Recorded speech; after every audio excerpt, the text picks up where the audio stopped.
YouTube seperti itu. Oke. Ya, kurang lebih seperti itu ya. Jadi tahap persiapan bersama dulu nih gitu ya, tinggal satu banyak materi yang sifatnya refresh ya. Kemudian Anda akan banyak mendapatkan materi terkait dengan bisnis ya, dan juga terkait dengan IT ya, teknologi seperti itu, teknologi informasi. Karena memang sistem informasi pada dasarnya Anda akan belajar mengelola 4 jenis resources ya. Resources atau disebut juga aset ya, atau sumber daya ya kalau kita bahas Indonesia kan, di mana kalau kita persingkat ya menjadi 4 WHERE nih, ingat-ingat ya. 4 WHERE. Yang pertama adalah keluaran utama Anda ya, sebagai seorang sistem informasi, lulusan sistem informasi nanti ke depannya adalah informasi itu sendiri pastinya gitu ya. Jadi ada data yang kemudian diolah menjadi infoware ya, informasi yang nanti akan tentu sangat bermanfaat bagi bisnis. Ya, sangat bermanfaat untuk semua komponen di organisasi ya. Baik itu sifat kebutuhan internal maupun untuk kebutuhan supply ke eksternal gitu ya, bisa ke customer ataupun juga ke produsen seperti itu, supplier. Nah, untuk tujuan utamanya decision making sebetulnya ya, karena pada setiap kita pasti ada tanggung jawab ya untuk bisa memutuskan segala sesuatu gitu ya, dan itu berlangsung setiap saat ya dalam setiap peranan yang kita miliki seperti itu gitu. Nah, kemudian infoware ini tidak akan keluar dengan begitu saja gitu ya. Dia kan awal mulanya dari data ya. Data itu akan bermakna kalau diolah kan gitu ya. Nah, diolah ini tentu sekarang zamannya IT ya, sejak zaman revolusi industri 3.0 ya, itu komputerisasi sudah ada ya, semua bisa diproses pakai komputer tahun 80-an, mungkin Anda masih belum lahir ya saat itu. Saya juga masih kecil sudah belajar tentang komputer-komputer masih ukuran besar desktop ya seperti itu. Kemudian seiring dengan waktu akhirnya komputer semakin kecil ya, dan sampai bahkan menjadi gadget-gadget ya. Dalam setiap barang yang Anda pakai bisa jadi ada alat IT-nya ya, alat elektronik yang terhubung ke jaringan ya. Contoh misalnya ini ya, yang standar lah ya, pakai jam olahraga seperti ini untuk memantau ini ya, memantau exercise Anda, untuk memantau detak jantung Anda, kesehatan Anda, keseharian Anda sampai segala macam sesuatunya seperti itu gitu ya. Dan itu bisa dikoneksikan dengan jaringan ya. Itu yang disebut sebagai Internet of Things ya, dan itu merupakan dampak dari adanya digitalisasi ya, atau yang kita sebut sebagai industri 4.0 ya, seperti itu. Nah, sekarang udah nyampe ke sana ya, era digital. Makanya semua nanti informasi yang muncul itu diproses ya oleh yang namanya software ya. Ini WHERE yang kedua ya. WHERE yang kedua namanya software perangkat lunak ya. Di mana perangkat lunak itu aplikasi ya yang dia akan mengolah data ya menjadi infoware yang tadi paling utama kita outputkan ya, kita hasilkan. Seperti itu. Nah, kemudian software tidak akan berjalan ya tanpa adanya hardware ya, hardware ya, perangkat kerasnya seperti itu. Orang bilang infrastruktur, orang bilang teknologi gitu ya. Nah, itu segala sesuatunya sebetulnya pada dasarnya adalah fasilitas ya untuk membantu agar si software tadi itu bisa berjalan dengan baik ya. Seperti itu. Anda punya laptop, Anda punya koneksi ke server gitu ya. Apapun itu, nah itu semua merupakan fasilitas yang membantu berjalannya aplikasi yang Anda harapkan ya untuk mengolah data menjadi informasi seperti itu. Nah, tidak hanya 3 itu ya, tidak hanya 3 itu. Itu semata-mata kan IT saja, teknologi saja ya yang akan menghasilkan informasi yang tadi di awal banget. Seperti itu. Tapi di sistem informasi nih ya, kekhasan Anda itu ya yang berbeda Anda dengan informatika misalnya ya, ataupun dengan teknik komputer ataupun dengan jurusan-jurusan lain, prodi-prodi lain yang sifatnya lebih teknis gitu ya, adalah satu hal, yaitu Anda juga belajar tentang brainware ya. Brainware ini adalah humanware-nya ya. Jadi the man behind the IT ya, the man behind the IT. Nah, itulah kelebihan dari prodi sistem informasi sebetulnya ya. Satu hal yang membedakan Anda dengan yang lain itu adalah humanware-nya tadi. Jadi Anda belajar ilmu tentang orang-orangnya, ilmu tentang ini ya, ilmu tentang kesistemannya ya. Salah satunya misalnya ada di dasar keuangan ya. Dasar keuangan kan belajar tentang uang sebagai alat tukar misalnya ya, kemudian sebagai alat investasi dan segala macamnya ya. Seperti itu. Itu juga merupakan bagian ya dari bagaimana Anda menyiapkan diri ya untuk menjadi lulusan sistem informasi yang betul-betul bisa ini ya bermanfaat ya, bisa terpakai nanti di industri ya. Seperti itu gitu. Itu kurang lebih ya, ininya, semacam pengantar lah ya, biar Anda semangat juga ya bahwa ini sesuatu yang penting bagi Anda gitu ya, untuk bisa, perdalam lebih lanjut seperti itu. Nah, saya sudah share ya, saya akan share screen saat ini.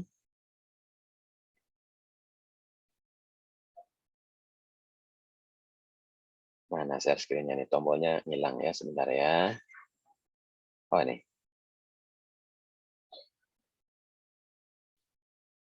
Atau sebelum ke sini saya geser dulu sedikit ya ke LinkedIn aja ya, biar Anda lebih kenal juga siapa saya ya.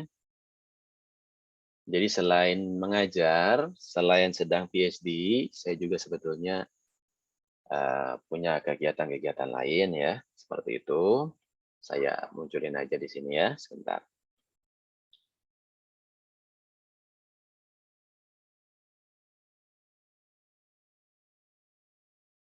Nanti Anda juga siap-siap ya perkenalan ya. Tadi sudah ada sebagian di ini ya, di WhatsApp group ya. Atau Anda kenalannya di sana aja deh ya, biar nggak mengambil waktu kita belajar di sini. Seperti itu. Oke.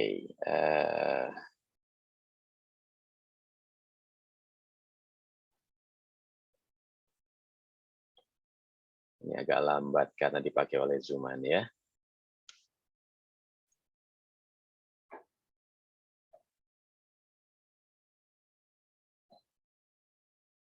Come on, keluar. Nah, baru nongol ya.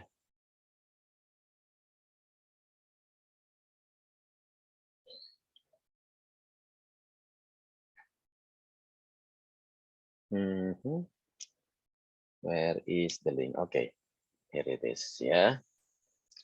Oke, jadi Anda bisa buka juga ya, ini LinkedIn saya, ini Anda juga bisa buat ya profil Anda di sana.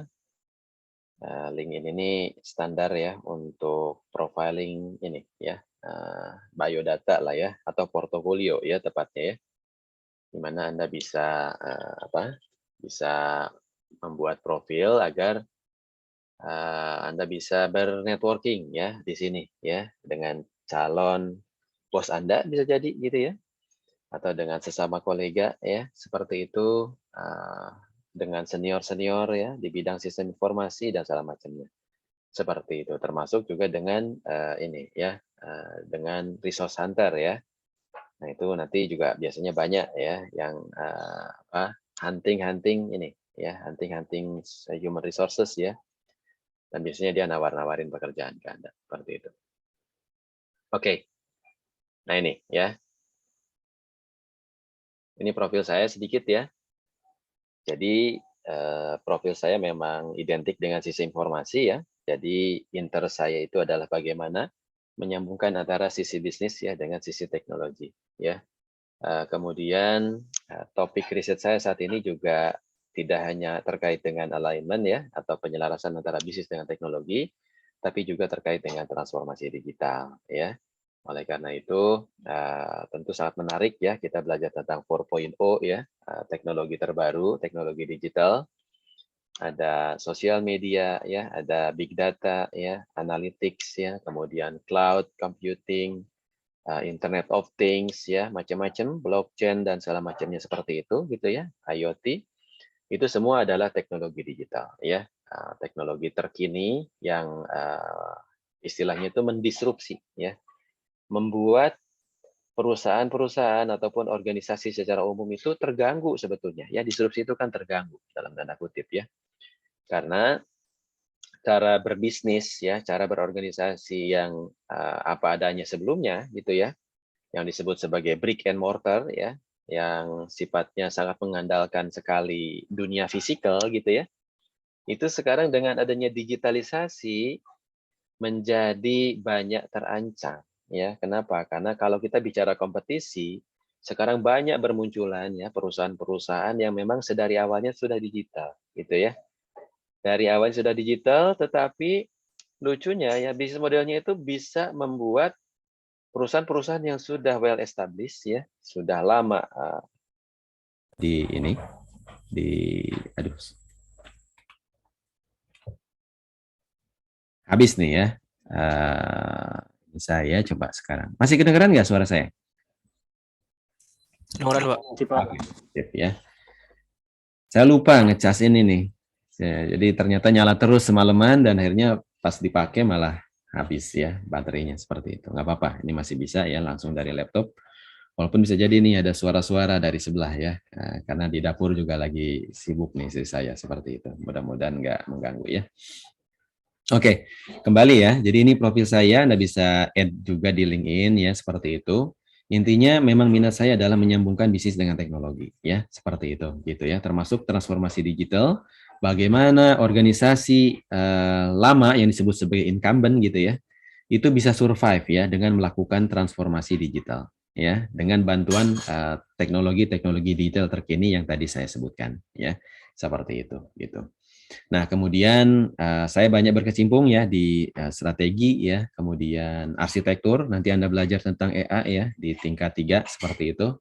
Kemudian Anda akan belajar governance ya di tingkat 4 nanti bisa jadi ketemu saya lagi.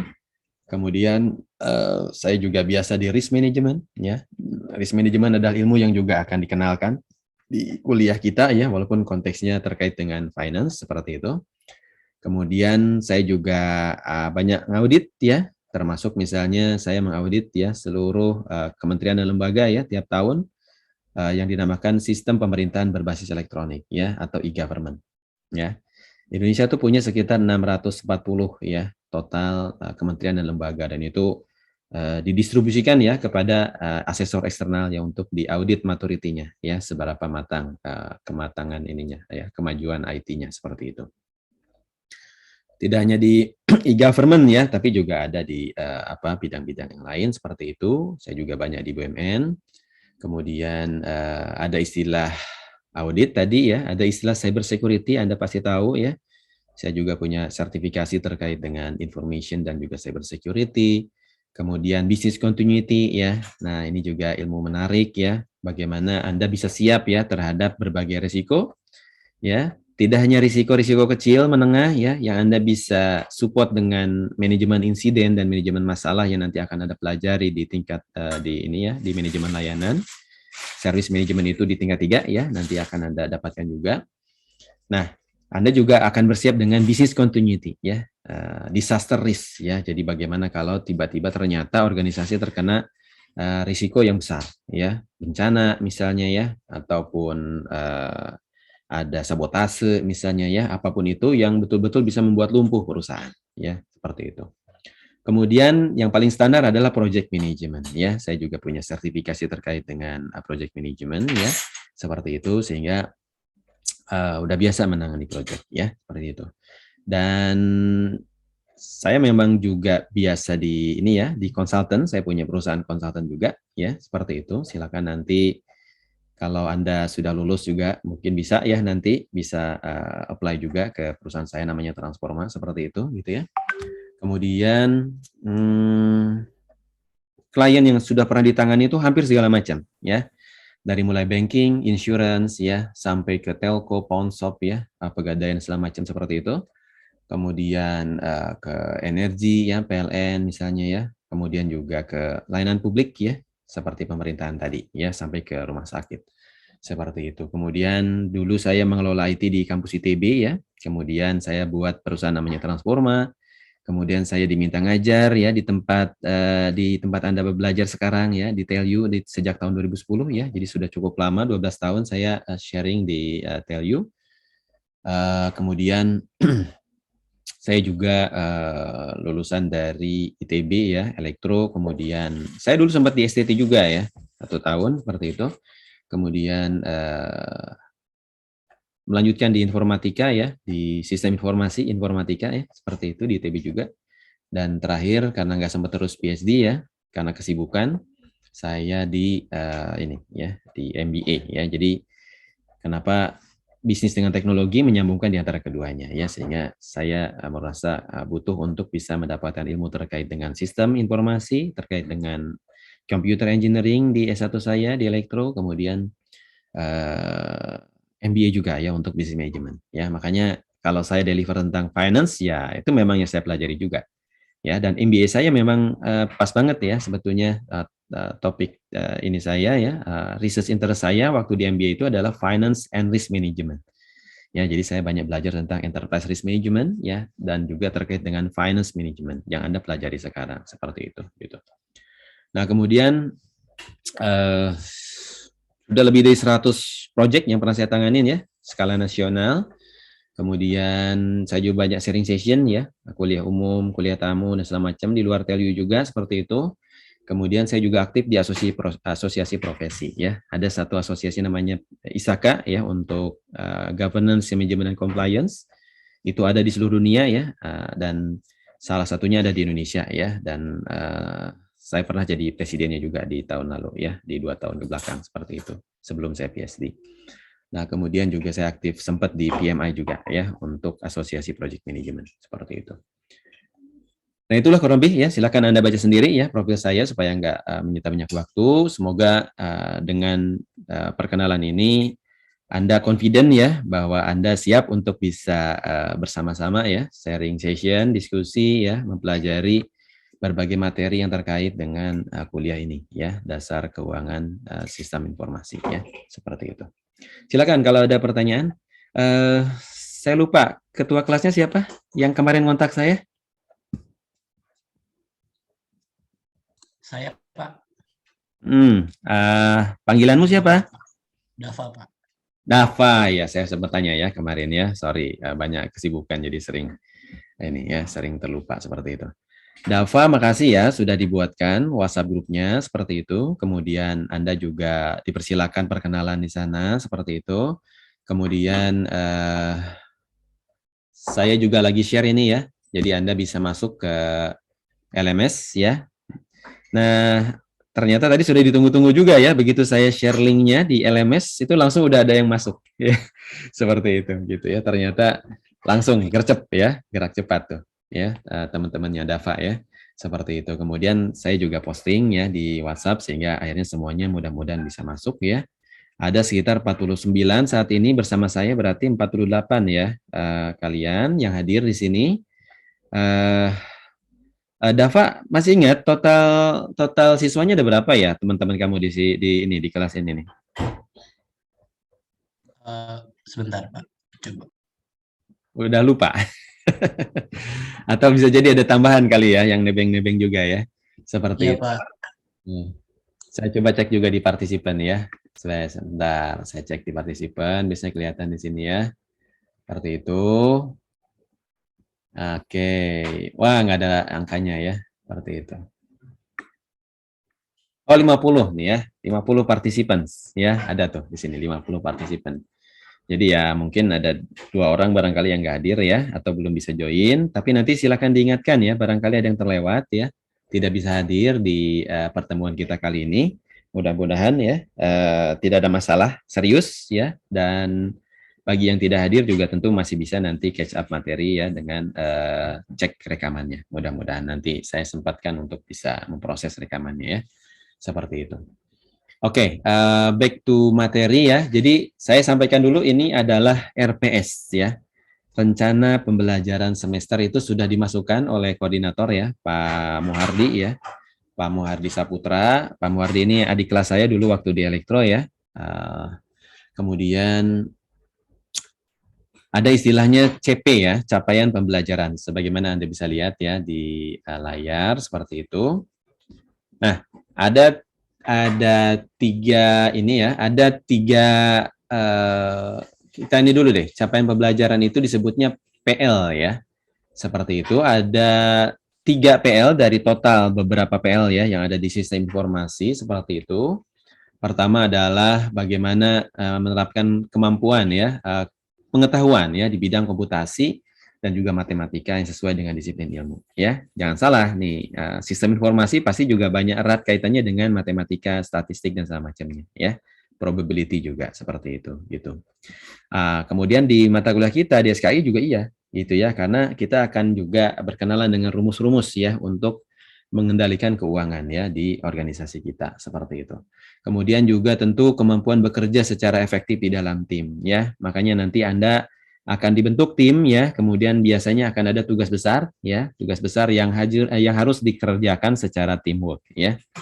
Di mana nanti kita akan terapkan ya pendekatan manajemen proyek ya. Di mana Anda nanti perlu memilih siapa yang akan jadi pimpronya ya, project manajernya di masing-masing grup seperti itu. Kemudian masing-masing PM tadi ya, project manager itu tentu kalau ada keperluan bisa menghubungi saya langsung seperti itu, gitu ya. Dan jadi representatif ya untuk grupnya masing-masing ya. Walaupun kalau kita bicara presentasi, kalau kita bicara group work gitu ya, tentu yang nggak boleh ini ya, nggak boleh apa istilahnya ada yang jadi free rider ya. Nah itu free rider itu adalah teman-teman yang mungkin kurang termotivasi gitu ya, yang akhirnya mengandalkan teman-teman yang lain gitu ya. Nah ini Anda harus selalu ingatkan ya, jangan sampai ada yang kurang semangat seperti itu. Karena nanti pun di belakang ya akan saya tanya ya, akan saya tanya ada nggak free rider di grup Anda gitu. Kalau ada nanti tolong di marking gitu ya. Jadi ya, pasti akan terdeteksi juga ya. Ini warning juga, peringatan ya supaya kita semua saling berkontribusi satu sama lain ya seperti itu.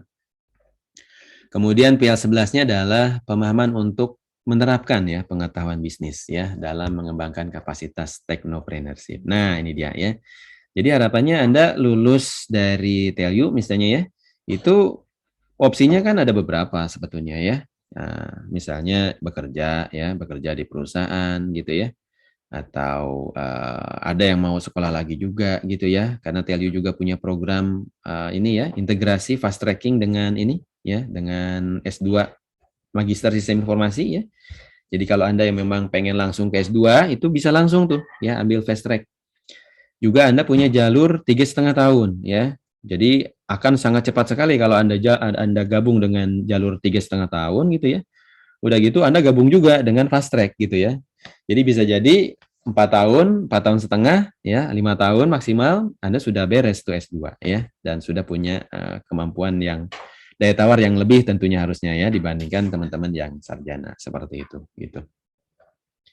Nah, ada pilihan lain ya, jadi technopreneurship ya.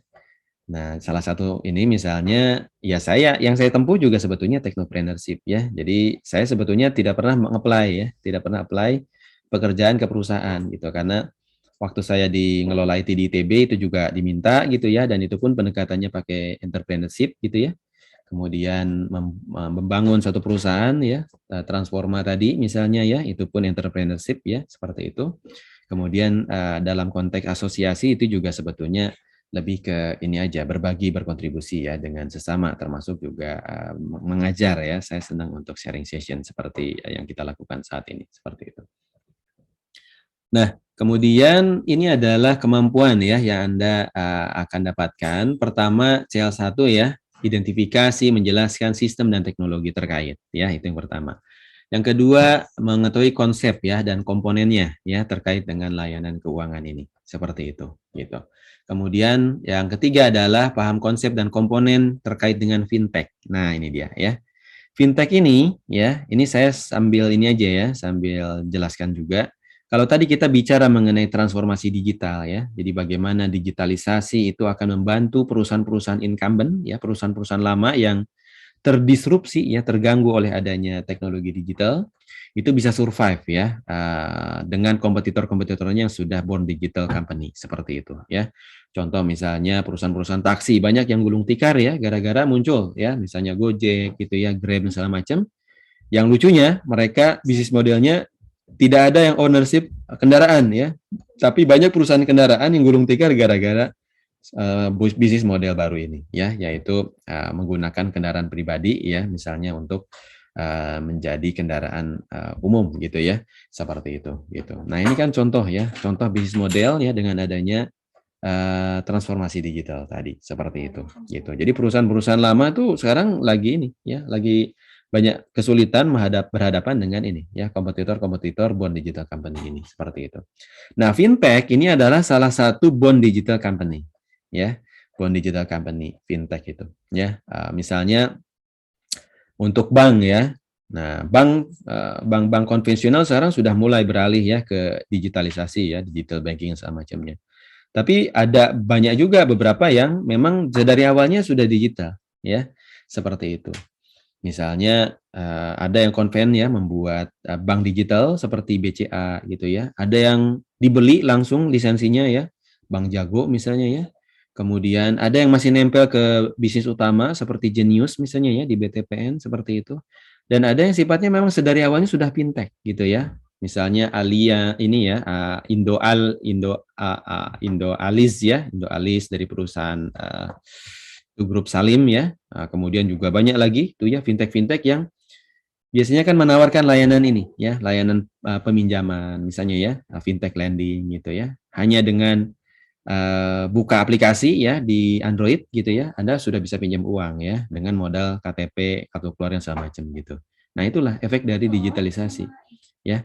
Orang tidak perlu lagi pakai pakai yang namanya kolateral ya. Kolateral itu artinya jaminan gitu ya. Misalnya tidak perlu akta rumah ya, tidak perlu surat kontrak kerja misalnya ya.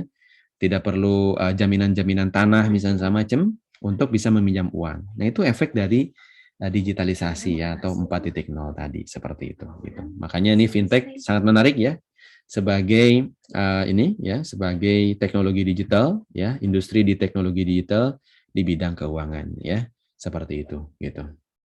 Kemudian yang keempat adalah kemampuan untuk analisis dan evaluasi ya. Layanan-layanan keuangan, fintech ya, inovasi-inovasi baru. Nah, ini dia ya.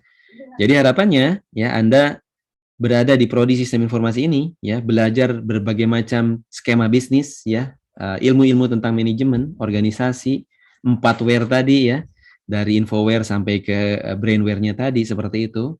Kemudian harapannya tentu Anda bisa mengidentifikasi breakthrough ya, inovasi-inovasi apa nih kira-kira yang baru ya, Anda bisa pikirkan gitu ya, Anda bisa ciptakan untuk memanfaatkan teknologi digital yang Anda pelajari ya di kuliah-kuliah yang saat ini didapatkan atau ke depan gitu ya, 3 tahun ke depan seperti itu, untuk bisa menghasilkan bisnis model baru gitu ya, innovation, digital innovation istilahnya gitu ya, dan bisa technopreneurship nanti ya, seperti itu gitu. Nah, ini kan banyak ya. Banyak bisnis-bisnis baru ya yang diciptakan oleh bahkan teman-teman Anda ya yang bisa jadi tidak lulus juga gitu ya ininya ya sarjananya karena sudah keburu sibuk dengan inovasi digital yang dia lakukan gitu ya, seperti itu gitu ya, banyak perusahaan-perusahaan seperti itu gitu. Nah, walaupun tentu harapannya Anda bisa selesaikan gitu ya dengan baik dan benar-benar Anda bisa terapkan ya ilmu-ilmu yang didapatkan di sistem informasi ini seperti itu. Itu harapan kita semua pastinya ya, harapan orang tua Anda, harapan kami-kami di dosen gitu ya, harapan dari TELU itu sendiri sebagai satu institusi gitu ya, harapan dari masyarakat ya untuk juga bisa nanti dari industri juga ya untuk bisa mendapatkan ya sumber daya handal nih ya Anda semua yang sudah banyak belajar terkait dengan bisnis, teknologi dan juga inovasi ya, seperti itu gitu. Nah, kemudian bicara peta materi, Anda akan belajar kurang lebih 12 items ya, 12 items plus nanti juga Anda akan dapatkan kuliah umum ya. Jadi nanti di minggu kedua ya, minggu depan tanggal 5 itu ada sharing session ya, kuliah umum yang Anda wajib hadiri ya. Anda wajib hadiri secara online seperti itu dan dianggap sebagai absensi ya. Kita ke depan akan ada stream sekitar 16 meetings ya. Tapi itu included dengan exam ya, included dengan mid exam ya dan juga dengan UAS ya. Saya harus cek lagi ya UASnya seperti apa karena terus terang ini saya pertama kali ya diminta untuk sharing di tingkat dasar ya. Biasanya saya pegang materi-materi akhir ya, tingkat 3, tingkat 4 ya, materi-materi advance seperti itu. Nah, kebetulan karena DSK ini fully online ya, dan saya juga posisinya sedang di luar gitu ya, sehingga matching ya. Saya kebetulan juga memang punya skill di sisi finance gitu ya, kemudian Anda juga butuh ya yang bisa menyampaikan terkait dengan ini ya finance seperti itu. Nah, karena matching akhirnya kita jalankan ya seperti itu. Mudah-mudahan Anda bisa dapatkan yang terbaik ya. Jadi pertama kita tentu karena ini mata kuliah dasar ya. Apa itu finance ya? Nah, itu akan Anda dapatkan di sesi pertama ini. Kemudian setelah itu kita akan masuk lebih dalam lagi ya ke financial system seperti apa ya. Jadi sistem-sistem keuangan yang berlaku di dunia ini seperti apa, yang ada di Indonesia seperti apa gitu ya. Kemudian bagaimana bisnis finance itu sendiri ya. Nah, ini tentu kita akan bisa gali lebih dalam ya terkait pola-pola bisnis di dalam finance itu. Kemudian evolusinya seperti apa ya dari financial services ya sampai nanti dengan adanya teknologi digital ya itu memunculkan yang namanya fintech ya.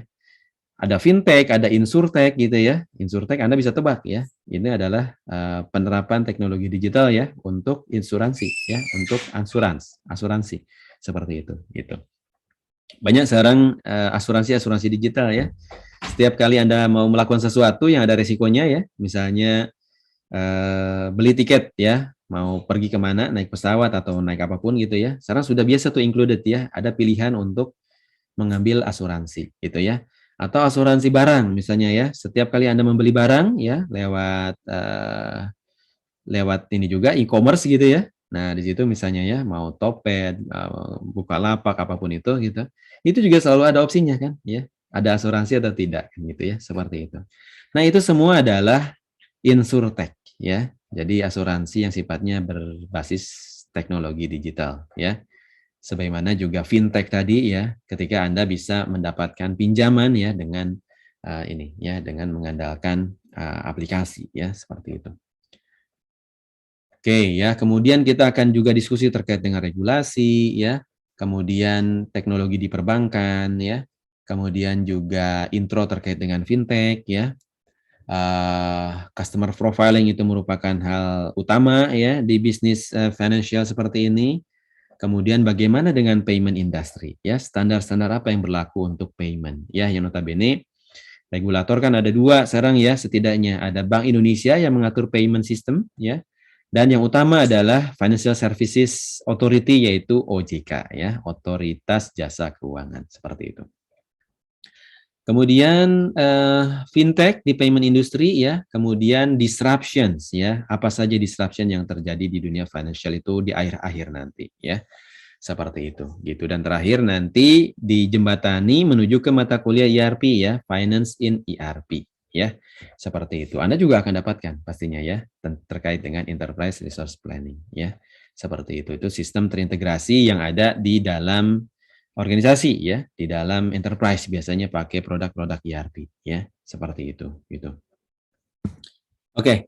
Nah, ini ada beberapa buku ya. Ini baru satu yang muncul di sini, belum diupdate sepertinya karena saya juga dapatkan ini secara ini ya, custom dari pengelola kuliah ini sebelumnya ya, Pak Muhardi dan tim seperti itu. Ada 3 buku sebetulnya. Nanti saya share di ini ya, di slide-nya ya, seperti itu. Kemudian ini nah, ini yang keduanya ya, ada fintech sama The Basic Finance seperti itu. Kemudian ini beberapa dosennya, ada 5 orang yang terlibat ya di kuliah ini. Kemudian, nah ini ya, jadi jangan lupa setiap kali mau mulai ya, Anda persiapan dulu sebaiknya seperti itu. Kemudian, nah ini juga sebetulnya belum update ya, jadinya 16 minggu ya. Seperti itu, kemudian best practice dan tipsnya tentu pelajari konsepnya, ikuti ya, dan perbanyak latihan soal. Jadi nanti kita akan biasakan latihan-latihan soal ya, setiap kali selesai perkuliahan, itu biasanya akan ada tugas ya. Nah, di awal-awal biasanya banyaknya tugas individu ya. Nah, tugas individu, karena memang di dalam sistem belum bisa membedakan mana tulisan Anda dengan tulisan orang lain ya, dengan sistem deteksi plagiarisme, sehingga biasanya pendekatannya pakai tulisan tangan dulu ya. Nah, ada beberapa soal nanti Anda jawab secara tertulis tangan ya. Kemudian Anda fotonya di PDF-kan, dan baru dikirim ke sistem ya, seperti itu gitu. Itu untuk ini ya, agar tidak saling mengcopy satu sama lain ya. Seperti itu. Kemudian Belajar mandiri tentu penting ya. Jadi baca materi, baca sumber ya. Nah, di dalam LMS ini ada ini ya, ada link-link ya, link dari YouTube misalnya ya, atau dari website-website yang lain seperti itu bisa dibaca lebih dahulu. Kemudian ada quiz-quiz juga ya. Sebetulnya ada terjadwal satu quiz nanti di akhir sesi ya, tapi karena ini masih introduction, saya sengaja geser ya ke sesi 2 nanti ya, supaya Anda bisa lebih siap ya dalam mempelajari materi terlebih dahulu. Nanti bisa jadi nanti dikembalikan lagi ke jadwal sebagaimana awalnya ya, yaitu di setiap akhir nanti akan dibiasakan ada semacam kuis-kuis singkat lah sebetulnya ya, untuk melihat apakah Anda benar-benar ngedengerin atau enggak gitu ya. Anda benar-benar terlibat enggak di dalam kelasnya. Nah, sehingga nanti akan terlihat ya di dalam kuis yang rutin itu. Seperti itu gitu. Kemudian penilaian berdasarkan tugas dan kuis tadi pastinya gitu ya. Kemudian ada tubes nanti biasanya, dan ada forum ya. Jadi kalau ada diskusi lebih baik Anda tempatkan di forum ya. Anda tempatkan di forum. Memang ada WhatsApp group ya, tapi WhatsApp group itu sifatnya untuk ini aja, komunikasi yang lebih cair ya. Nah, sementara kalau untuk yang lebih formal, saran saya optimalkan ya forum yang ada di dalam LMS agar tercatat ya, dan pertanyaan tersebut jawabannya juga itu ya bisa jadi pelajaran bagi semuanya, tidak hanya salah seorang saja, seperti itu gitu ya. Oke, ya, kurang lebih itu. Kemudian di minggu pertama ini what is finance ya. Nah, ini adalah CLO PLO-nya. Kemudian ini kita akan belajar tentang capital, kemudian teorinya seperti apa, capital market ya. Financial management itu apa, dan investment management ya. Jadi cuma 3 ini aja sebagai basicnya ya. Seperti itu. Sedikit slide-nya juga ya, paling juga berapa slide saja seperti itu. Nah, kemudian lecture note yang akan saya share itu nanti PDF-nya akan saya tempatkan di sini ya. Seperti itu. Kemudian quiz review nanti menyusul ya di minggu depan. Kemudian tugas 1 sudah ada ya. Jadi Anda bisa lakukan tugas 1-nya. Kemudian manfaatkan forumnya ya jika ada diskusi seperti itu. Nah, ini tugasnya ya. Jadi Anda siap-siap nih. Ini kata kuncinya ada 5 ya. Apa yang membedakan investasi dengan financial management ya. Kemudian apa peranan dari diskon rate ya, seperti itu. Kemudian apa tanggung jawab dari investment manager ya, seperti itu. Ini satu profesi ya, investment manager. Kemudian apa di situ juga ada portofolio tuh, apa tuh portofolio ya, seperti itu. Kemudian bedakan antara budgeting ya dengan structure kapital ya. Kalau budgeting kan penganggaran, nah struktur kapital itu seperti apa gitu ya. Dan terakhir tentu current asset ya, aset aset liquid lah gitu ya, current asset itu aset yang mudah untuk bisa dijual ya, bisa ditransaksikan seperti itu. Oke, ya. Sampai di sini ada diskusi, silakan. Saya akan masuk ke materi. Nah, ini ya, saya sudah share screen. Oke, nah ini dia. Kelihatan ya. Di sini juga ada rule of the game sebetulnya ya. Jadi saya akan sampaikan, ini rule berlaku umum ya. Berlaku umum, berlaku untuk semua, seperti itu. Jadi ini adalah kuliah kita, Basic Financial Information System ya, FIS. Kemudian minggu pertama kita akan bicara tentang introduction. Kemudian ini pengajar tadi sudah, nah ini saya ya. Ini beberapa sertifikasi profesi yang saya dapat ya. Ini sertifikasi global ya. Jadi berlaku di semua negara dimanapun Anda berada ya, maka sertifikasi ini orang tahu ya, seperti itu. Misalnya CISA untuk audit ya, sistem untuk security, Seagate itu untuk governance, Series itu untuk risk ya, CDPC itu untuk data privacy, PMP ini untuk project management ya, COVID itu untuk tata kelola. Anda akan belajar nanti di tingkat 4 ya. ITIL itu untuk manajemen layanan, Anda belajar di tingkat 3 ya. CSEC ini untuk cyber security. Nanti akan Anda belajar juga di tingkat 2 dan tingkat 3 ya. Ada yang namanya keamanan sistem informasi ya. Dan di tingkat 3 nanti ada manajemen keamanan informasi ya. Anda bisa pilih juga itu sebagai mata kuliah. Kemudian ada ISO 20071, ini standar internasional untuk keamanan informasi ya. dan ada ISO 9001 ya. Anda tahu ini adalah untuk manajemen mutu ya, seperti itu gitu. Nah, ini ya untuk korespondensi email Rahmat Mulyana. Kemudian ini alamat lama sebetulnya ya, harusnya sekarang berganti ke gedung apa tuh namanya? TULT ya. Telkom Landmark Tower ya di lantai 19 kalau nggak salah ya. Saya ada meja juga di sana, tapi sayanya nggak ada di sana masalahnya ya. Saya adanya di Swedia saat ini ya, sudah tahun ketiga saat ini, seperti itu. Anda sudah punya WhatsApp saya ya, dan LinkedIn saya Anda sudah lihat tadi ya, seperti itu. Gitu. Nah ini rule-nya ya, kita sama-sama baca, kita sepakatin ya. Kita akan pakai LMS ya, dan juga Zoom ya. Kemudian ikut semua aturan ya, pedoman akademik. Kemudian, nah ini juga ya. Jadi Anda harus menyalakan video ya. Anda harus menyalakan video seperti Dava ya, seperti Imam ini bagus ya. Yang lain-lain juga wajib menyalakan video ya seperti itu. Kemudian ya boleh saja Anda sambil ini ya, sambil snacking gitu ya. Tapi jangan heavy food ya. Kalau heavy food nanti ngantuk ya. Seperti itu. Kemudian partisipasi aktif tentu saja ya. Jadi Anda nanti bisa diskusi, bertanya ya. Yang mau bertanya boleh angkat tangan gitu ya, ataupun boleh langsung pakai ini ya, langsung pakai mic, silakan interupsi saja, nggak masalah.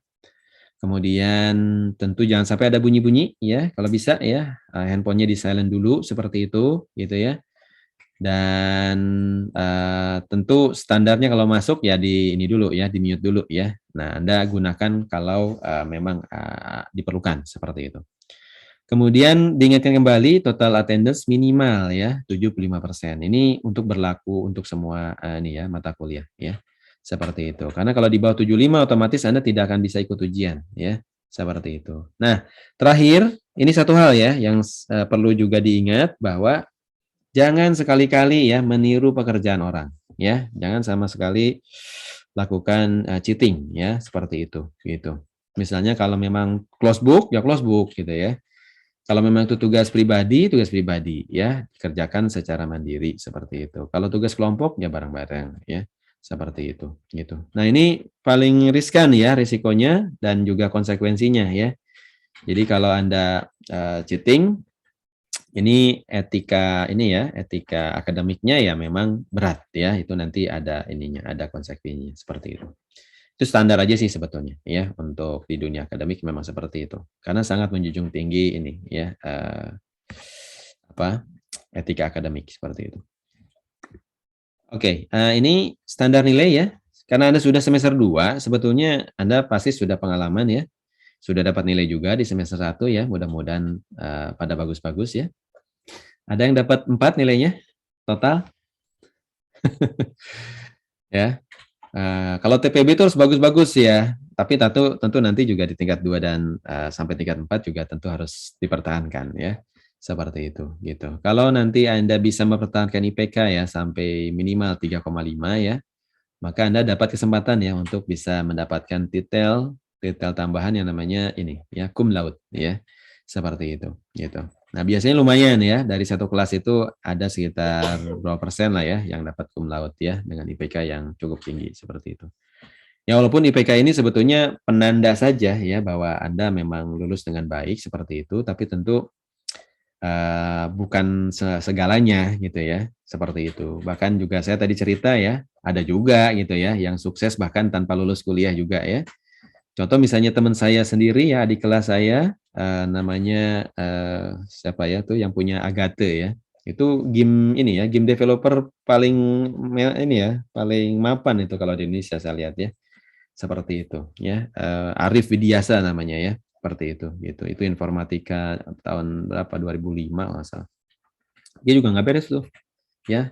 Nggak beres kuliahnya tapi perusahaannya luar biasa sukses ya. Tapi yang begitu kan tidak banyak juga ya. Artinya kalau memang Anda menemukan bisnis model yang kemudian ternyata mengharuskan Anda untuk ya nggak bisa lulus, ya nggak apa-apa gitu ya. Toh Anda sudah punya bisnis gitu. Tapi tentu standarnya adalah Anda lulus dulu gitu ya, baru nanti bicara mau bisnis apa gitu ya, mau kerja di bidang apa gitu ya, atau mau jadi akademisi, researcher juga silakan gitu ya.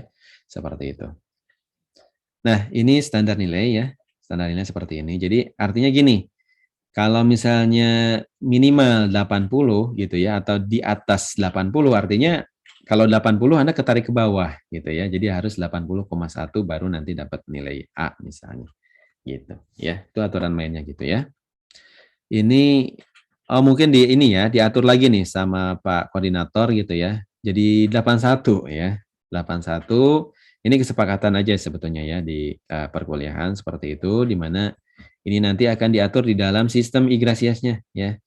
Jadi kalau 81 baru nanti dapat A ya, di atas 81 seperti itu gitu. Dicatat aja ya, karena ini agak berbeda dengan standar di ini ya, di kuliah yang lain. Kuliah yang lain kalau ngikutin standar TLU itu 80,1 sebetulnya ya, di atas 80. Tapi di sini 81 dibuat settingnya lebih tinggi ya, seperti itu. Nah, kemudian komponennya ya. Komponennya Anda lihat ya, ini Anda harus persiapkan baik-baik ya. Jadi nanti semua kuis itu akan diakumulasi ya, 20% totalnya. Kemudian asesmen itu sifatnya exam tadi ya, exam-exam yang muncul dari tugas-tugas dan segala macam gitu ya. Kemudian ada mid exam ya, itu UTS ya istilahnya kan ya, ujian tengah semester itu 25%. Dan yang paling besar 35% adalah final project ya. Jadi tugas besar tadi yang saya sampaikan ya, seperti itu gitu. Ini artinya kalau nggak ada nilai UAS ya, berarti tidak akan ada UAS nanti ya. Penggantinya adalah final project ya. Jadi nanti Anda akan tugas besar ya, kemudian Anda nanti presentasikan tugas besarnya ya. Dan itu sebagai final project Anda ya. Total nilainya 35%, sehingga ada 100% ya, seperti itu.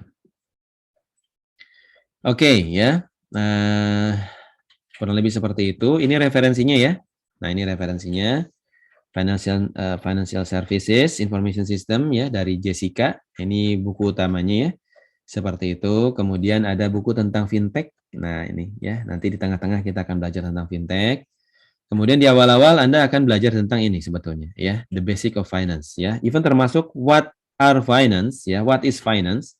Itu juga materinya dari sini ya. Di sesi kita kali ini itu datangnya dari the basic of finance ini ya, dari Pamela Peterson ya. Seperti itu. Nah, ini topik di semester ini ya. Jadi di minggu pertama what is finance ya. Kemudian di minggu kedua nanti akan ada kuliah ya, kuliah umum. Nah, kebetulan yang ngisi salah satunya juga koordinator dari kuliah ini ya, Pak Muhardi ya, Pak Ardi seperti itu. Nah, kemudian baru akan lanjut ke materi berikutnya ya, sampai ke minggu 16 ya. Nah, ini pertama kali kita jadi nambah nih, jadi 16 ya, tapi waktunya jadi lebih pendek ya. 1 jam harusnya sudah beres ya, 1,5 jam maksimal ya. Ini karena kita agak panjang karena kita pertemuan pertama ya, seperti itu. Ya, targetnya jam 9 sudah beres ya. Seperti itu. Kemudian tadi saya sudah mention ya, dari overview sampai ke fintech ya. Disruption technology tadi juga sudah ya. Nah, di sini dibuat judul spesifik nih, Bitcoin ya, NFT dan Metaverse ya. Nah, ini yang lagi rame dibicarakan orang ya. Apa itu teknologi Bitcoin ya? Ini currency sebetulnya ya, currency digital seperti itu. Ini lagi di riset juga oleh Peruri ya, sebagai perusahaan yang mencetak uang ya, karena akan beralih nanti ya di masa depan akan berbasis digital nih. Lagi di survei ya, kira-kira seberapa layak ya beralih ke cryptocurrency ya. Karena sekarang masih ini ya, karena belum diakui juga sebagai standar yang valid ya di dunia finansial kita oleh BI ya, alat transfer pembayaran juga masih belum boleh ya, OJK juga belum membolehkan ya, sehingga masih apa ya, masih sangat labil ya. Kenapa? Karena regulasinya belum mendukung ya, seperti itu. Sehingga kemarin kan banyak kasus ya, banyak kasus yang bunuh diri ya, stres ya, gara-gara trading ya, bermain trading di ini currency, cryptocurrency, di apapun itulah ya kaitannya dengan ini digital gitu ya. Dan karena memang pondasinya belum kuat ya, sehingga riskan jadinya, high risk, very high risk ya, bisa tiba-tiba inflate ya, menjadi sangat tinggi nilainya, dan bisa jadi tiba-tiba langsung ya sangat ini ya, sangat merugikan ya, karena bisa langsung hilang semuanya seperti itu gitu. Oke, kemudian NFT ya, lagi rame juga ya, seperti itu. dan metaverse ya, bagaimana itu dunia maya ya. Kalau dulu udah ada sebetulnya dunia maya ya, cuma sekarang seiring dengan ini ya Facebook ya berubah jadi meta ya, kemudian juga pengen meniru ya dunia digital, punya coupling-coupling ya di dalam dunia digital ya, sehingga muncullah metaverse ya. Nggak tahu nih kedepannya gimana ya metaverse ya, apa sebetulnya hal lama yang diramaikan lagi atau gimana nih gitu ya, seperti itu. Bahkan sempat ini juga ya ide-ide terkait dengan bagaimana ibu kota udah di metaverse aja, nggak usah pindah misalnya ya, seperti itu gitu. Nah kemudian ERP system tadi sudah, tugas besar nanti ya di 2 pertemuan terakhir ya, tugas besar dan tugas besar pengganti UAS-nya ya, seperti itu gitu. Nah ini kuliah umumnya ya. Jadi tanggal 5 tuh hari apa ya?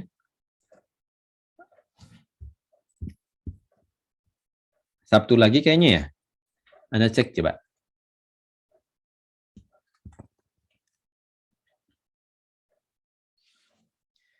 Nih ya, jam 9 ya. Jam 9 Anda catat ya, tanggal 5 tuh hari Sabtu. Sorry. Iya, sama Iya masih. Pak, hari Sabtu Pak. Ya, Sabtu betul.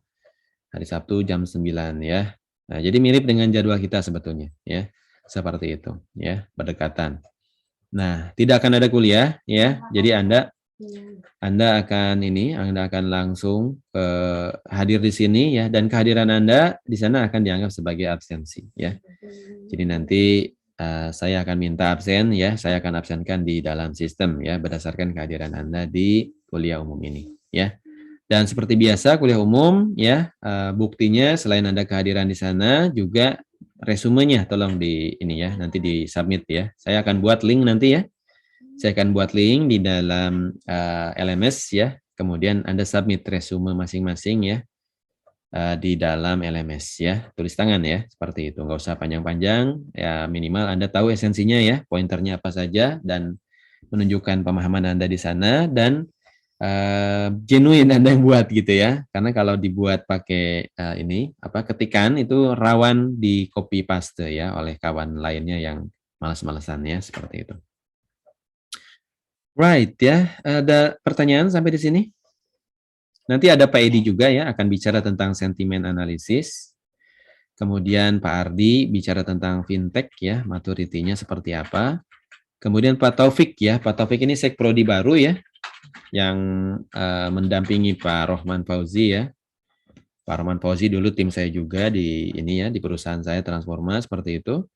Nah, sekarang jadi kaprodi ya di SI seperti itu. Pak Taufik ini lulusan dari Korea ya, Korea Selatan ya, Korea Selatan. Makanya Anda lihat ada PhD di sana ya.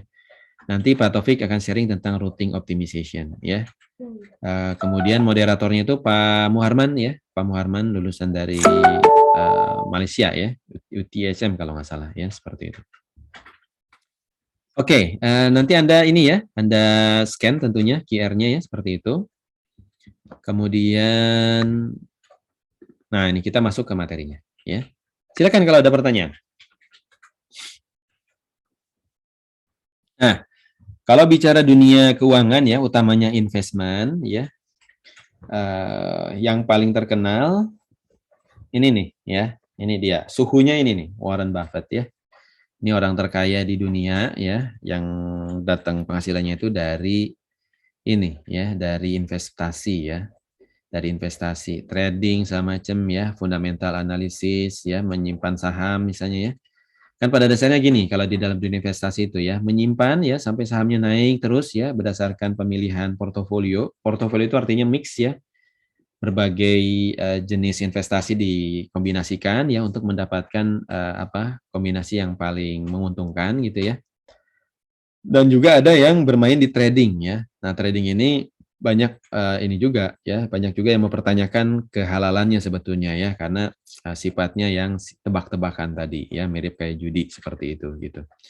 Tapi tentu ini kembali juga kepada ini keyakinan masing-masing ya. Silakan sebagai satu keilmuan pada dasarnya ini ada memang trading analisis gitu ya.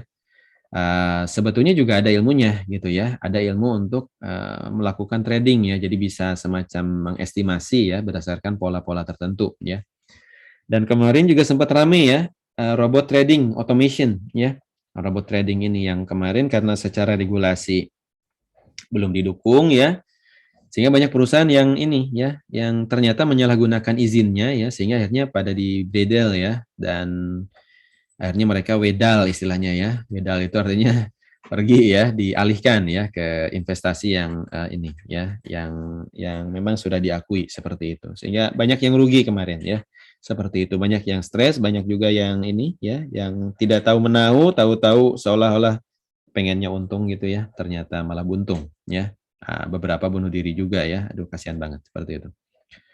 Nah, ini kata Warren Buffett ya, truly great business ya must have an enduring mode katanya, gitu ya. Yang melindungi nih ceritanya ya, return yang excellent. Nah, ini ya yang diharapkan adalah return sebetulnya ya. Return, adanya nilai balik ya. Adanya nilai balik seperti itu. Jadi kalau Anda punya dana ya, misalnya pada hari ini let's say ya 1 juta rupiah gitu ya, maka itu akan disebut sebagai investasi gitu ya. Kalau Anda tempatkan itu pada satu jenis investasi ya, kemudian Anda biarkan waktu berlalu ya, supaya si uang ini bisa digunakan untuk kegiatan aktif gitu ya, produktif. Kemudian in return gitu ya, Anda akan dapat sesuatu di akhir gitu ya. Seperti itu. Nah, konsepnya seperti itu sih sebetulnya ya. Itu yang dinamakan sebagai untung gitu ya. Nah, walaupun kalau kita melihat perspektif regulasi, religi gitu ya, ada yang menyebut itu sebagai riba kan gitu ya. Makanya ada pendekatan syariah ya, seperti itu. Ketika ada transaksi-transaksi memang ada kesepakatan ya, dan keuntungannya didapatkan dengan bagi hasil ya, bukan ini ya, bukan memaksa untuk mendapatkan hasil ya, seperti itu gitu. Nah, dinamika kapitalisme ini memang datangnya dari negara barat ya, kapitalisme, liberalisme kan itu dekat ya, seperti itu. Sebagaimana yang sekarang lagi terjadi ya. Nah, ini kan perang sebetulnya antara ini ya, antara liberalisme dengan ini ya, dengan sosialisme sebetulnya. Walaupun di situ ada pelakunya kan sebetulnya Rusia dengan ini ya, dengan Ukraina, tapi sebetulnya itu perang dingin lama yang berlanjut ya, antara Amerika dan NATO dengan Rusia dan dulu Uni Soviet ya. Saya nggak tahu tuh, kalian sudah lahir belum? Tahun 91? Belum? Nah, dulu ada yang namanya negara sangat besar ya, namanya Uni Soviet ya. Jadi yang pakai Uni itu cuma ada 3 negara ya. UK ya, United Kingdom, terdiri atas 4 negara di sana. Inggris kita kenal ya, Union Jack kebenarannya ya. Kemudian ada USA ya, ada 50 negara di sana. Dan ada Uni Soviet ya, belasan sih ya, saya lupa persisnya ya. Nah, dulu rame kan ya, karena perang, sejak Perang Dunia Kedua itu ya, terbentuk blok Barat dan blok Timur. Nah, ini yang kemarin kejadian perang di Ukraina itu sebetulnya lanjutannya juga gitu ya. Cuman mungkin yang nggak ngeh ya itu kayak perang biasa gitu ya, perang di perbatasan ya, kemudian membela ini apa separatis gitu, tapi di belakangnya itu sebetulnya banyak yang terjadi ya, seperti itu. Oke, itu intermezzo aja ya, balik lagi ke sini. Therefore ya, tadi kan bicara return ya, kemudian kapitalisme ya, kemudian kata kunci yang lain adalah kompetitor ya, terkait dengan castle ceritanya ya, bisnis castle. Jadi kayak ini ya, kayak perusahaan-perusahaan bisnis seperti itu yang memberikan ini ya, memberikan high return gitu. Kan yang dicari itu perusahaan-perusahaan yang seperti ini sebetulnya ya, kalau kita bicara capital market. Ya, pasar saham itu yang dicari adalah blue chip ya, saham-saham ini, saham-saham yang ya namanya juga ini ya, yang high return, ya mahal juga untuk dapatnya gitu ya. Seperti itu gitu. Nah, kemudian ada formidable barrier ya. Jadi ada barrier, ada hambatan yang luar biasa ya. Ada low cost producer ya, disebut sebagai Costco, contoh ya, misalnya ada Geico, Costco ya, atau yang memiliki brand yang worldwide ya, seperti Coca-Cola ya, Gillette misalnya ya. Kemudian juga American Express untuk kartu ya. Gillette itu kan untuk silet ya. Kemudian Essential ya untuk sustain success. Nah, business history ya dipenuhi dengan Roman candle katanya ya, companies ya, yang proof illusory dan soon cross ya. Nah, ini maksudnya Anda diminta berhati-hati sebetulnya ya. Nah, bedanya Warren Buffett dengan yang lain ya sehingga dia sukses adalah kemampuan dia ya yang sangat jeli ya membedakan yang mana peluang, yang mana itu sifatnya ilusi gitu ya. Seperti itu gitu. Saya nggak tahu ya, apakah Warren Buffett juga main robot trading juga atau gimana gitu ya. Nggak pakai robot-robotan jangan-jangan ya. Dia memang ilmunya sudah luar biasa ya sehingga bisa memprediksi mana yang return-nya high ya, mana yang memang ini cuma sekedar ilusi ya seperti itu. Kalau di Indonesia ada juga dewanya ya, namanya tuh Keng Kong namanya ya, orang Cina juga ya seperti itu. Kalau Warren Buffett kan orang ini ya, orang Inggris kalau nggak salah, nanti cek lagi ya. Nah, kalau di Indonesia ada Keng Kong ya, kalau nggak salah Son Keng Kong atau siapa namanya ya, udah sepuh juga ya, dan beliau disebut Warren Buffett-nya Indonesia ya, seperti itu gitu, karena memang sangat pintar sekali ya memilih investasi ya dan mendapatkan hasil maksimal ya dari investasi tersebut seperti itu. Saya sendiri sebetulnya lebih ke ini aja ya, bukan praktisi capital market ya, pernah punya saham juga tapi lebih karena belajar saja, karena dulu saya di MBA ya, saya lulusan MBA juga dan memang harus punya capital market ya, kalau belajar di MBA saat itu gitu ya, tapi setelah itu ya sekedar tahu saja ya, seperti itu. Oke, itu kurang lebih ya. Jadi itu ini aja ya untuk menyemangati kalian ya kalau mau berinvestasi maka belajarlah ke Warren Buffett ya atau ke Warren Buffett-nya Indonesia tadi seperti itu. Nah, kemudian finance ini sendiri ya, ini aplikasi economic principle sebetulnya ya. Nah, ujung-ujungnya decision making. Sama seperti kalian punya informasi tadi ya, ketika kalian menghasilkan data menghasilkan informasi dari data ya. Nah, ini juga sama sebetulnya ya, finance analysis ya, mengolah data-data keuangan menjadi information ya, menjadi informasi keuangan. Tujuannya untuk decision making ya, pada dasarnya seperti itu. Kemudian tentu salah satu komponennya adalah uang ya, uang. Uangnya sendiri tadi dari uang ini ya, uang fiat gitu ya, yang ada buktinya. Sekarang sedang mau bergeser nih ya ke kripto nih, nggak tahu ke depannya gimana gitu ya. Seperti itu. Gitu. Sehingga we worry ya terkait dengan future-nya mau gimana nih, gitu ya. Seperti itu. Kemudian fondasinya muncul dari ekonomi ya, kemudian sering disebut sebagai financial economic ya. Jadi ini kembangan lebih lanjut ya dari ilmu ekonomi sebetulnya ya. Seperti itu. Nah, kemudian ada ini ya, ada satu prinsip ya bahwa kompetisi itu penting ya dalam valuasi perusahaan. Nah, ini ada satu istilah ya, kompetisi ya, kemudian juga valuasi ya. Ini juga satu istilah yang lain di mana nilai dari perusahaan ya sehingga kita akan investasi di perusahaan tersebut melalui saham yang dia ini jual gitu ya. Nah, kemudian itu yang dinamakan sebagai valuasi ya. Nah, tekniknya dinamakan fundamental analysis ya. Seperti itu gitu. Nah, itu teknik untuk mengukur ya, pakai rumus-rumus, formula-formula di keuangan ya untuk mengetahui seberapa ini ya, seberapa sehat ya dan seberapa peluang ke depan satu perusahaan ya untuk bisa kita pegang terus ya sahamnya. Seperti itu. Nih, finance is ya. Pertama kita dari yang orangnya dulu deh ya, studi terkait dengan bagaimana ya raise money, jadi membesarkan uang, gitu ya, uang kayak dilipat gandakan gitu ya, seperti itu. Kemudian invest it secara produktif gitu ya. Jadi ini produktif dengan non produktif berarti jadi ada istilahnya ya. Misalnya pertanyaannya kalau ditaruh di saving kita ya di tabungan produktif atau enggak, gitu ya. Nah kalau kita lihat kan paling cuma berapa persen misalnya ya, untuk menghasilkannya gitu ya. Nah itu tentu bukan sesuatu yang produktif ya, karena kalau kita bicara produktif digulirkan ya ke dalam bisnis yang memang memberikan return gitu ya. Seperti itu. Makanya capital market nanti kita akan belajar ya. Analytical ya, menggunakan statistik, probability, dan juga matematik ya, seperti itu untuk menghitung ya kira-kira seberapa sehat ya, seberapa peluang ke depan semacam.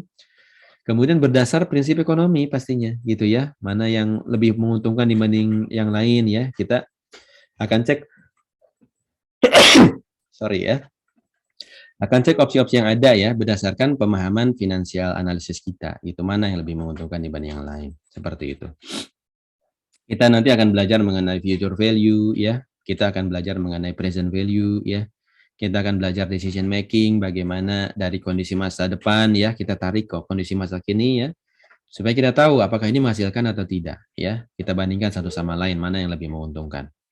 Kemudian menggunakan accounting ya untuk input sebagai decision making. Nah, ini juga menunjukkan ya bahwa ilmu accounting dengan ilmu finance itu dua hal yang berbeda gitu ya. Jangan salah, mungkin sebagai pemula ya kita tahunya yaitu ilmu-ilmu keuangan juga gitu ya. Ini ilmu yang berbeda. Kalau accounting itu adalah pembukuan. Pembukuan itu cara nulis gitu ya. Cara nulis seperti itu agar tercatat dengan baik ya, terjurnal dengan baik sampai bisa menghasilkan sampai bisa menghasilkan laporan keuangan ya. Seperti itu gitu. Nah, sementara kalau finance kita bicara mengenai decision making ya. Jadi bagaimana mengolah data-data yang ada di dalam accounting tadi gitu ya. Untuk kemudian jadi bahan kita untuk memutuskan ya. Kita mau apa misalnya investasi A gitu ya. Investasi B kita cut misalnya ya.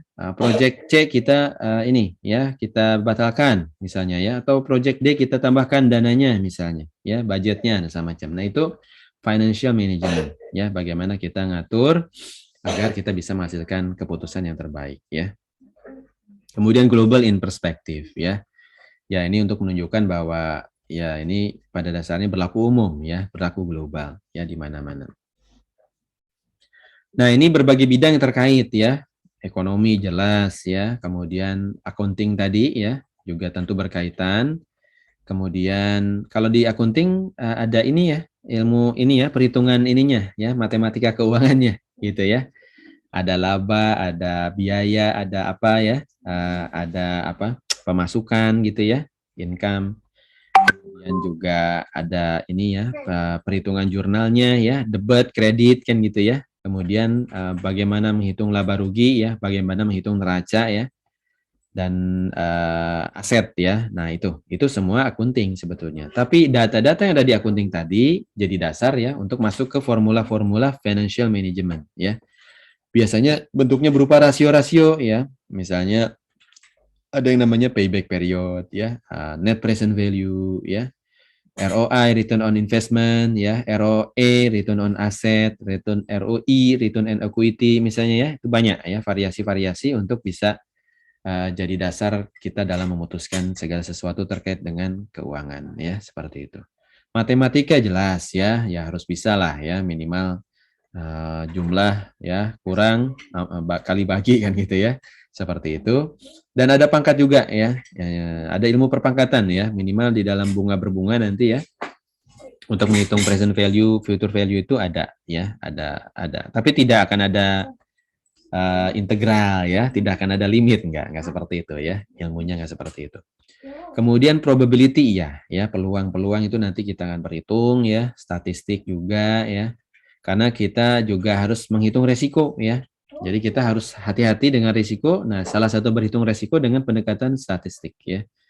Kemudian juga psikologi juga ya, karena kaitannya dengan orang, organisasi ya, sehingga perlu pemahaman mengenai karakteristik ya, karakteristik organ, organisasi, orang gitu ya, untuk jadi dasar keputusan di finance ya, seperti itu.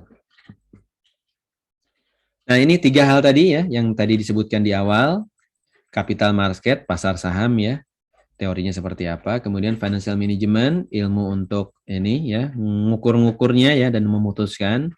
Nah, ujung-ujungnya nanti investment management sebetulnya ya. Jadi mana yang dianggap lebih menguntungkan dibanding yang lain ya. Kemudian bagaimana portofolionya ya. Nah, kita nanti akan kenal istilah investment mix ya. Jadi bagaimana mengkombinasikan berbagai macam investasi agar ini ya menghasilkan return yang terbaik ya. Seperti itu gitu. Nah, ini teorinya ya, capital market ya, di mana ada 3 komponen ya. Ada financial marketnya itu sendiri, pasar saham ya. Nah, di Indonesia di mana? Yang terkenal di mana?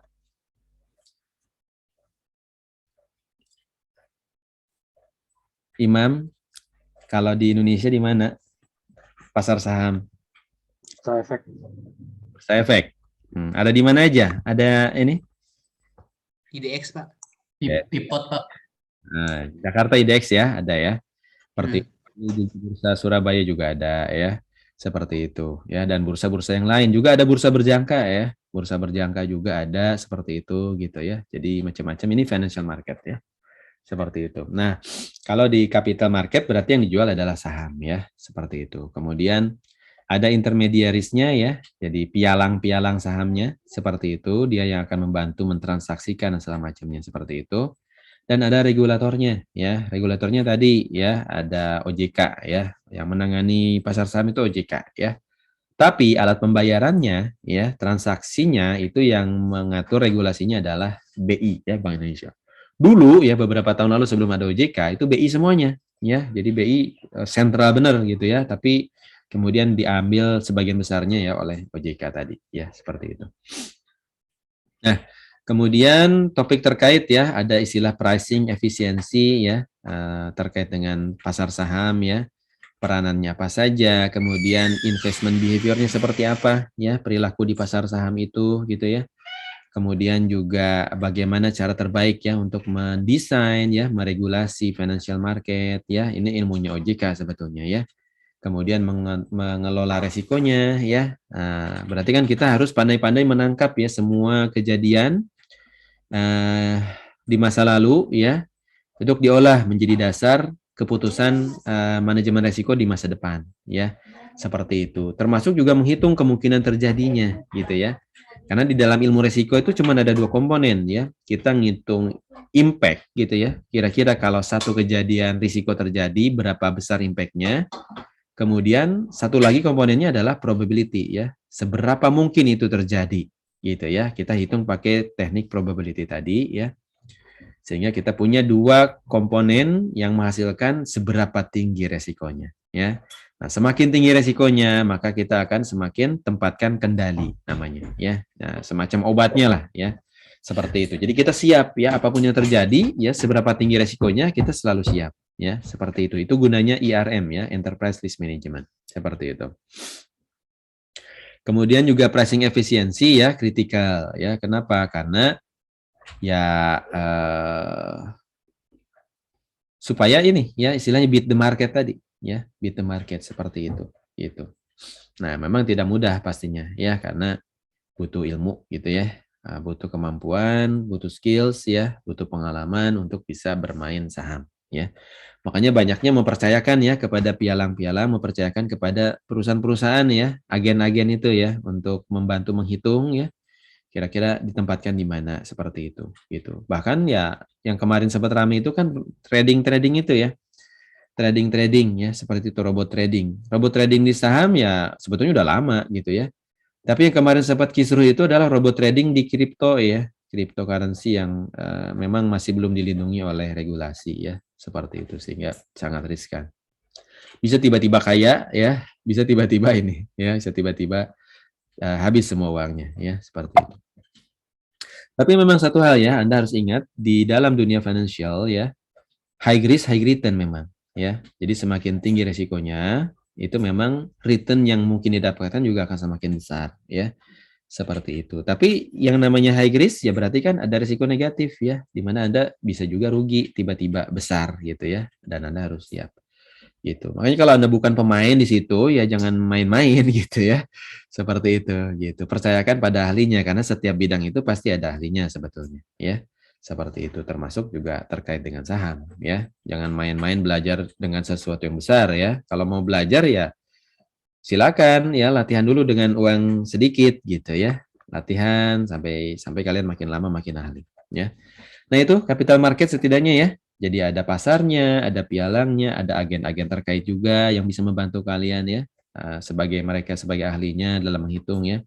Bahkan sudah pakai digital teknologi ya, dengan big data analytics ya, dia bisa menampung ya sentimen-sentimen untuk bisa jadi keputusan ya. Makanya nanti di minggu depan tuh Pak Edi Sutoyo ya, yang memang risetnya itu di bidang sentimen analisis, itu bisa jadi dasar ya untuk melihat ya seberapa apa ya, sentimen pasar itu bisa menggerakkan kondisi saham ya di bursa ya, seperti itu gitu. Karena isu-isu kecil aja bisa berubah menjadi isu besar ya. Ya, misalnya yang tadinya isu mau ada perang ya, sekarang beneran jadi perang gitu ya, seperti itu. Nah, pasti akan ada yang drop tuh gitu ya.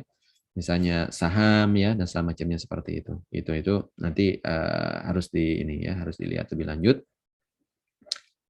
Kurang lebih itu ya terkait dengan financial market ya, capital market ya, seperti itu pasar saham.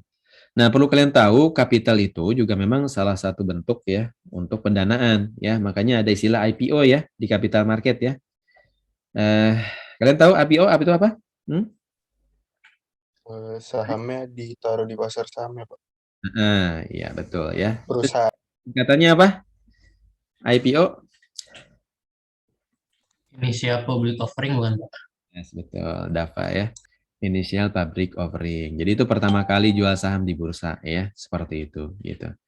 Nah, tentu nggak setiap perusahaan wajib ya IPO ya, tentu itu adalah pilihan dan belum tentu juga semua perusahaan cocok di IPO-kan gitu ya. Artinya hanya perusahaan yang memang sudah cukup mapan ya, membutuhkan dana untuk banyak berkembang lebih lanjut gitu ya.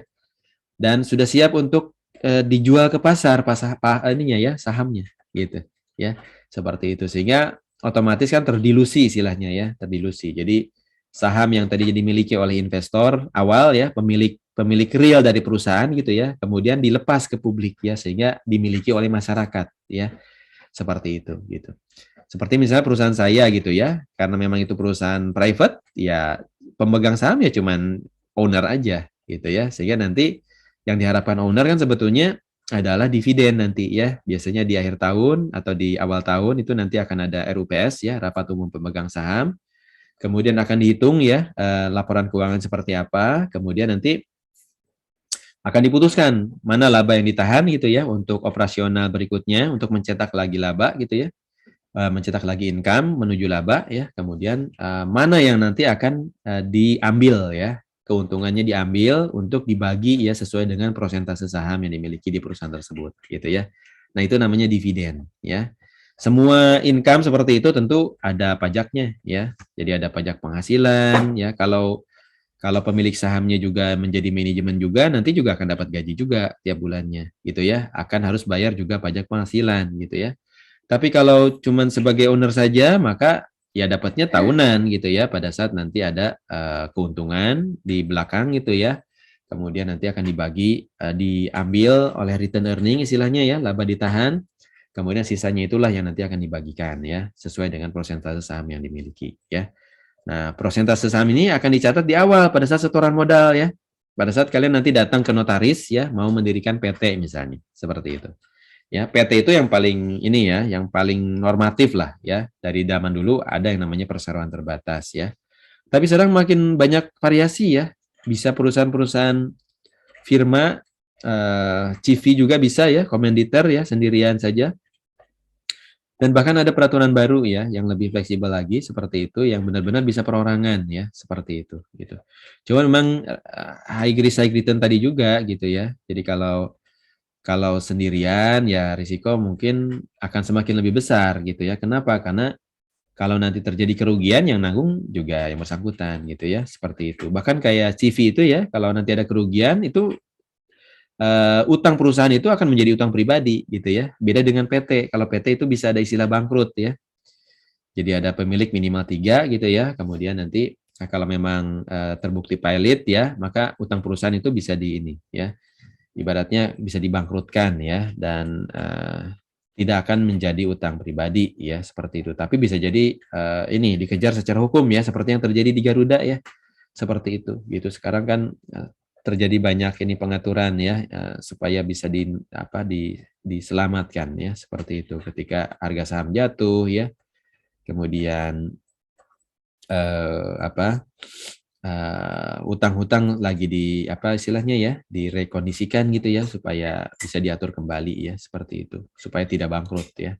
Sebagaimana terjadi di Jiwasraya ya, itu salah satu perusahaan BUMN juga yang akhirnya bangkrut ya karena ini. Ya sebelumnya juga ada tuh Merpati kan ya sempat ini juga ya sempat bermasalah dan udah nggak ada. Nah, ngelola perusahaan itu nggak mudah, ya, seperti itu. Kalau perusahaan-perusahaan pribadi, perusahaan-perusahaan keluarga banyak ya.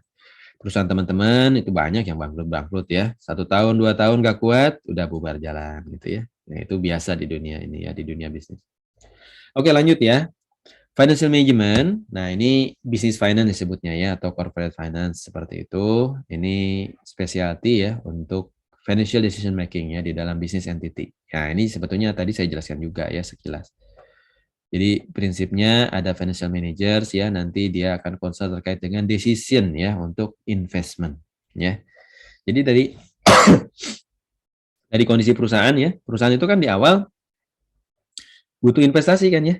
Makanya muncul tuh ya, kalau mau bikin perusahaan kan owner-owner ngumpul ya, kumpulin uang itu berapa misalnya ya, 100 juta misalnya ya untuk modal awal seperti itu. Kemudian setor ke dalam tabungan ya, tabungan perusahaan. Jadi nanti akan ada entitas hukum ya, perusahaan yang nanti akan disahkan oleh notaris ya, dicatat oleh notaris, diajukan ke Kementerian Hukum dan HAM ya untuk dijadikan badan hukum seperti itu. Nah, once kita punya badan hukum ya, maka nanti kita punya hak untuk bisa membuat rekening perusahaan ya, rekening bank perusahaan seperti itu. Gitu sehingga tidak berlaku lagi rekening pribadi seharusnya ya. Salah kalau dana perusahaan ditampung di rekening pribadi seperti itu gitu. Nah, kemudian dana yang ada itu jadikan modal, kapital tadi ya. Kapital itu modal sebetulnya ya, makanya ada pasar modal ya, seperti itu. Nah, modal untuk beroperasi ya, kapital untuk beroperasi ya, untuk dibuat produktif ya, menjual atau membuat barang, membuat jasa gitu ya. Kemudian dijual kepada customer ya. Untuk mendapatkan apa? Return ya. Nah, R tadi itu ya, return ya, dalam bentuk penjualan barang ataupun jasa ya. Nah, itu kan disebutnya produk ya. Produk itu bisa berupa barang, sesuatu yang punya fisiknya, atau servis ya, jasa ya, kayak perusahaan consulting itu jasa ya. Tapi kalau perusahaan pembuat tekstil misalnya ya, nah itu perusahaan ini ya, perusahaan barang seperti itu, menghasilkan barang seperti itu. Dua-duanya ada ya, dua jenis itu aja ya, seperti itu. Kalau customernya puas kemudian membeli barang atau jasanya, ya nanti akan mendapatkan return dalam bentuk pemasukan, pendapatan ya. Pendapatan ini nanti akan tercatat oleh akunting ya, jurnal masuk, jurnal keluar gitu ya, berapa biaya yang keluar untuk produksi, berapa pemasukan yang masuk ya dari yang dia didapatkan dari customer gitu ya, dari pembelian. Nah, kemudian nanti terjadi perhitungan-perhitungan ya, laba ruginya seperti apa, neracanya seperti apa, aset yang dimiliki seperti apa gitu ya. Sampai nanti kita bisa mengetahui ya seberapa untung perusahaan ini gitu ya, punya laba atau enggak di belakang ya.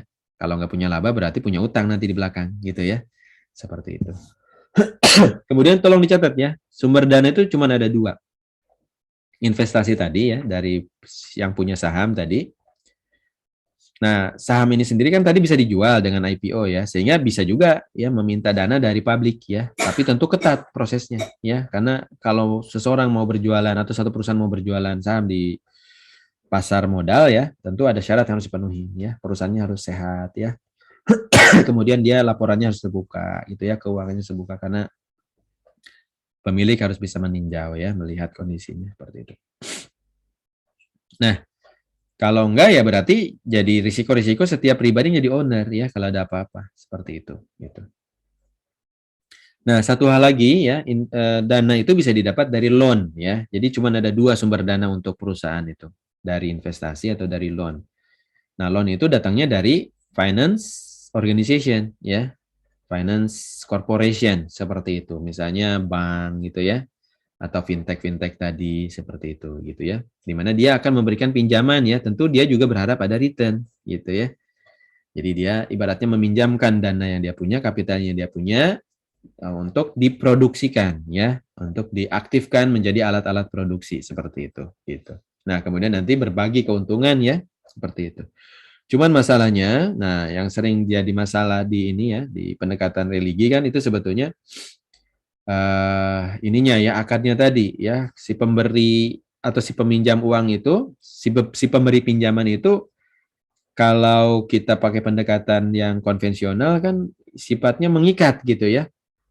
apapun kondisi dari perusahaannya, pokoknya Anda janji returnnya segitu, 10%, kembalikan 10% beserta pokoknya kan gitu ya. Seperti itu. Misalnya tadi Anda punya uang 1 juta ya, berarti dalam 1 tahun uang itu harus jadi 1.100.000 gitu ya, karena 10% keuntungannya. Kalau enggak, nah di situ nanti akan ada konsekuensi gitu ya. Seperti itu. Atau bahkan jadi bunga berbunga lagi ya. 1,1 nanti dianggap utang sehingga akhirnya bertambah lagi bunga pokoknya gitu ya. Pokoknya bertambah, kemudian bunganya bertambah lagi berkali-kali lipat ya, seperti itu. Nah, ini yang sering jadi ini ya, sering jadi jebakan Batman ya. Seperti itu gitu. Nah, itu kurang lebih ya, itu namanya loan ya. Loan juga sangat ini juga memang itu alat biasa sebetulnya ya kalau di dunia perusahaan ya untuk meningkatkan ini ya produktivitas ya seperti itu. Tapi tadi konsekuensinya harus bisa mengembalikan uang ya karena semua pihak yang membantu tuh nggak ada yang gratis ya seperti itu. Investor juga nggak ada yang gratis ya. Investor nggak mau kasih uangnya sebagai modal ya kalau dia nggak akan mendapatkan sesuatu ya. Dia mendapat sesuatunya apa? Dividen tadi ya di belakang nanti dia akan dapat dividen ya seperti itu gitu. Nah loan ya si bank tadi misalnya ya atau fintech lending ya tentu akan mendapatkan tadi bunganya gitu ya tidak hanya bunganya saja tapi juga pokoknya dikembalikan gitu ya seperti itu. Nah kurang lebih itulah financial ya financial matters. Nah financial management itu ngatur itu semua agar rapi ya agar betul-betul setiap keputusan itu menghasilkan untung ya keuntungan yang terbaik bagi perusahaan. Oke. Nah, ini ada strategic plan-nya ya, bagaimana kita punya framework ya untuk memaksimalkan wealth istilahnya ya. Nah, wealth ini kan kekayaan seperti itu. Karena gini, perusahaan itu kan kayak organ tubuh ya, kayak manusia juga ya, punya kepala sampai ke kakinya gitu ya, ada tangannya juga seperti itu gitu analoginya.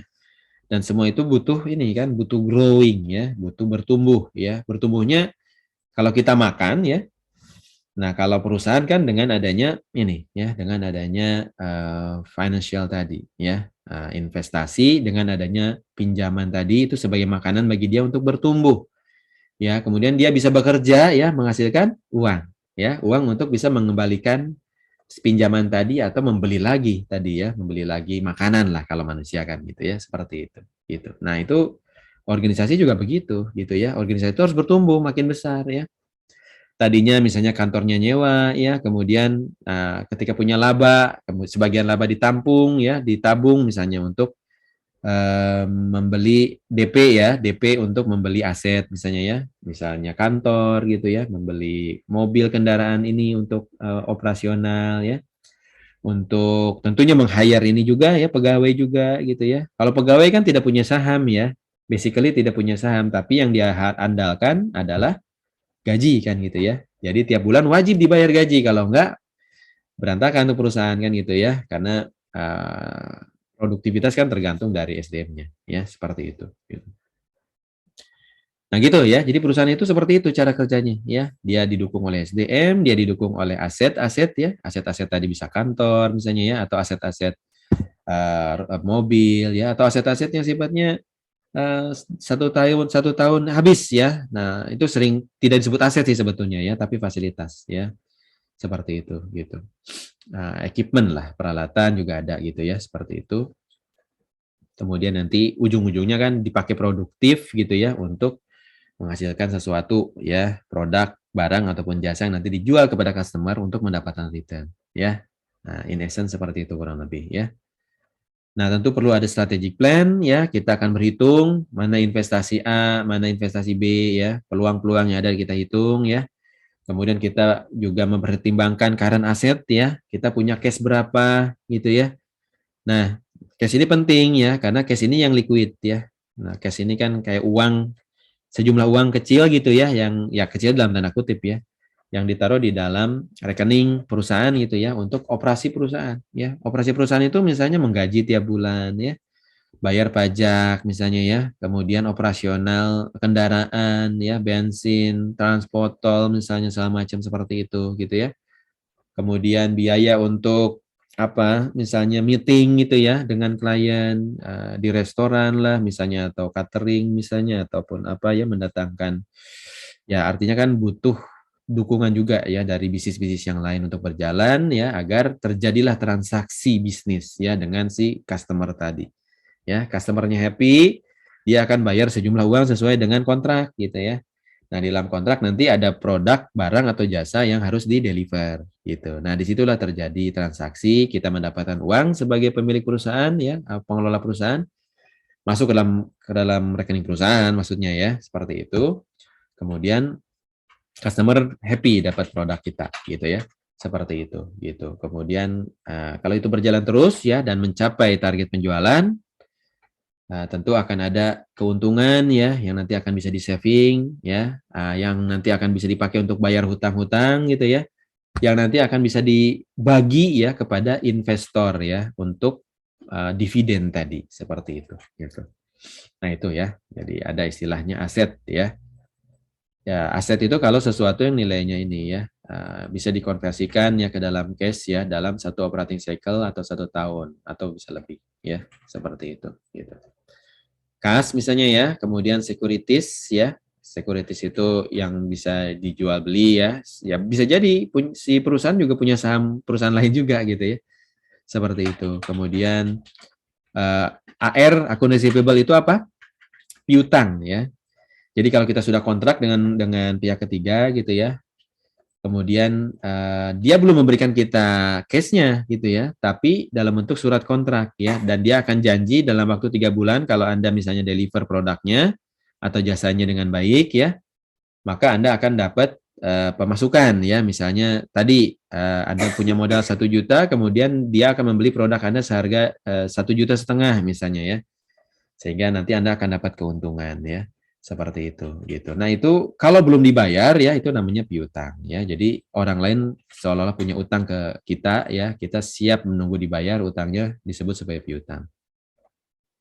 Nah, ada inventory ya, inventory alat-alat yang disimpan gitu ya. Kemudian ya esensinya gitulah kurang lebih ya, terkait dengan financial matters ya, strategic plan-nya seperti apa. Intinya mengkombinasikan berbagai program ya, inisiatif ya, untuk bisa menghasilkan investasi yang terbaik dan memberikan return ya, seperti itu. Termasuk di IT ya. Jadi IT itu bukan cost center ya, tapi IT itu sebetulnya juga harus menghasilkan ya, walaupun hasilnya itu dalam bentuk services ya kepada internal supaya dia bisa bekerja dengan lebih baik menghasilkan return ya. Seperti itu. Tapi terkadang IT juga bisa membantu menghasilkan uang secara langsung ya. Misalnya apa? Kalau misalnya IT dipakai untuk sistem ini pembayaran ya, untuk sistem e-commerce misalnya ya, untuk sistem tiketing misalnya ya, pembelian tiket online segala macam seperti itu. Setiap kliknya transaksi, kemudian perusahaan mendapatkan uang, maka disitulah ada peranan IT berapa persen kan gitu ya. Sehingga IT sebagai alat untuk sales juga, untuk penjualan seperti itu. Bisa seperti itu ya.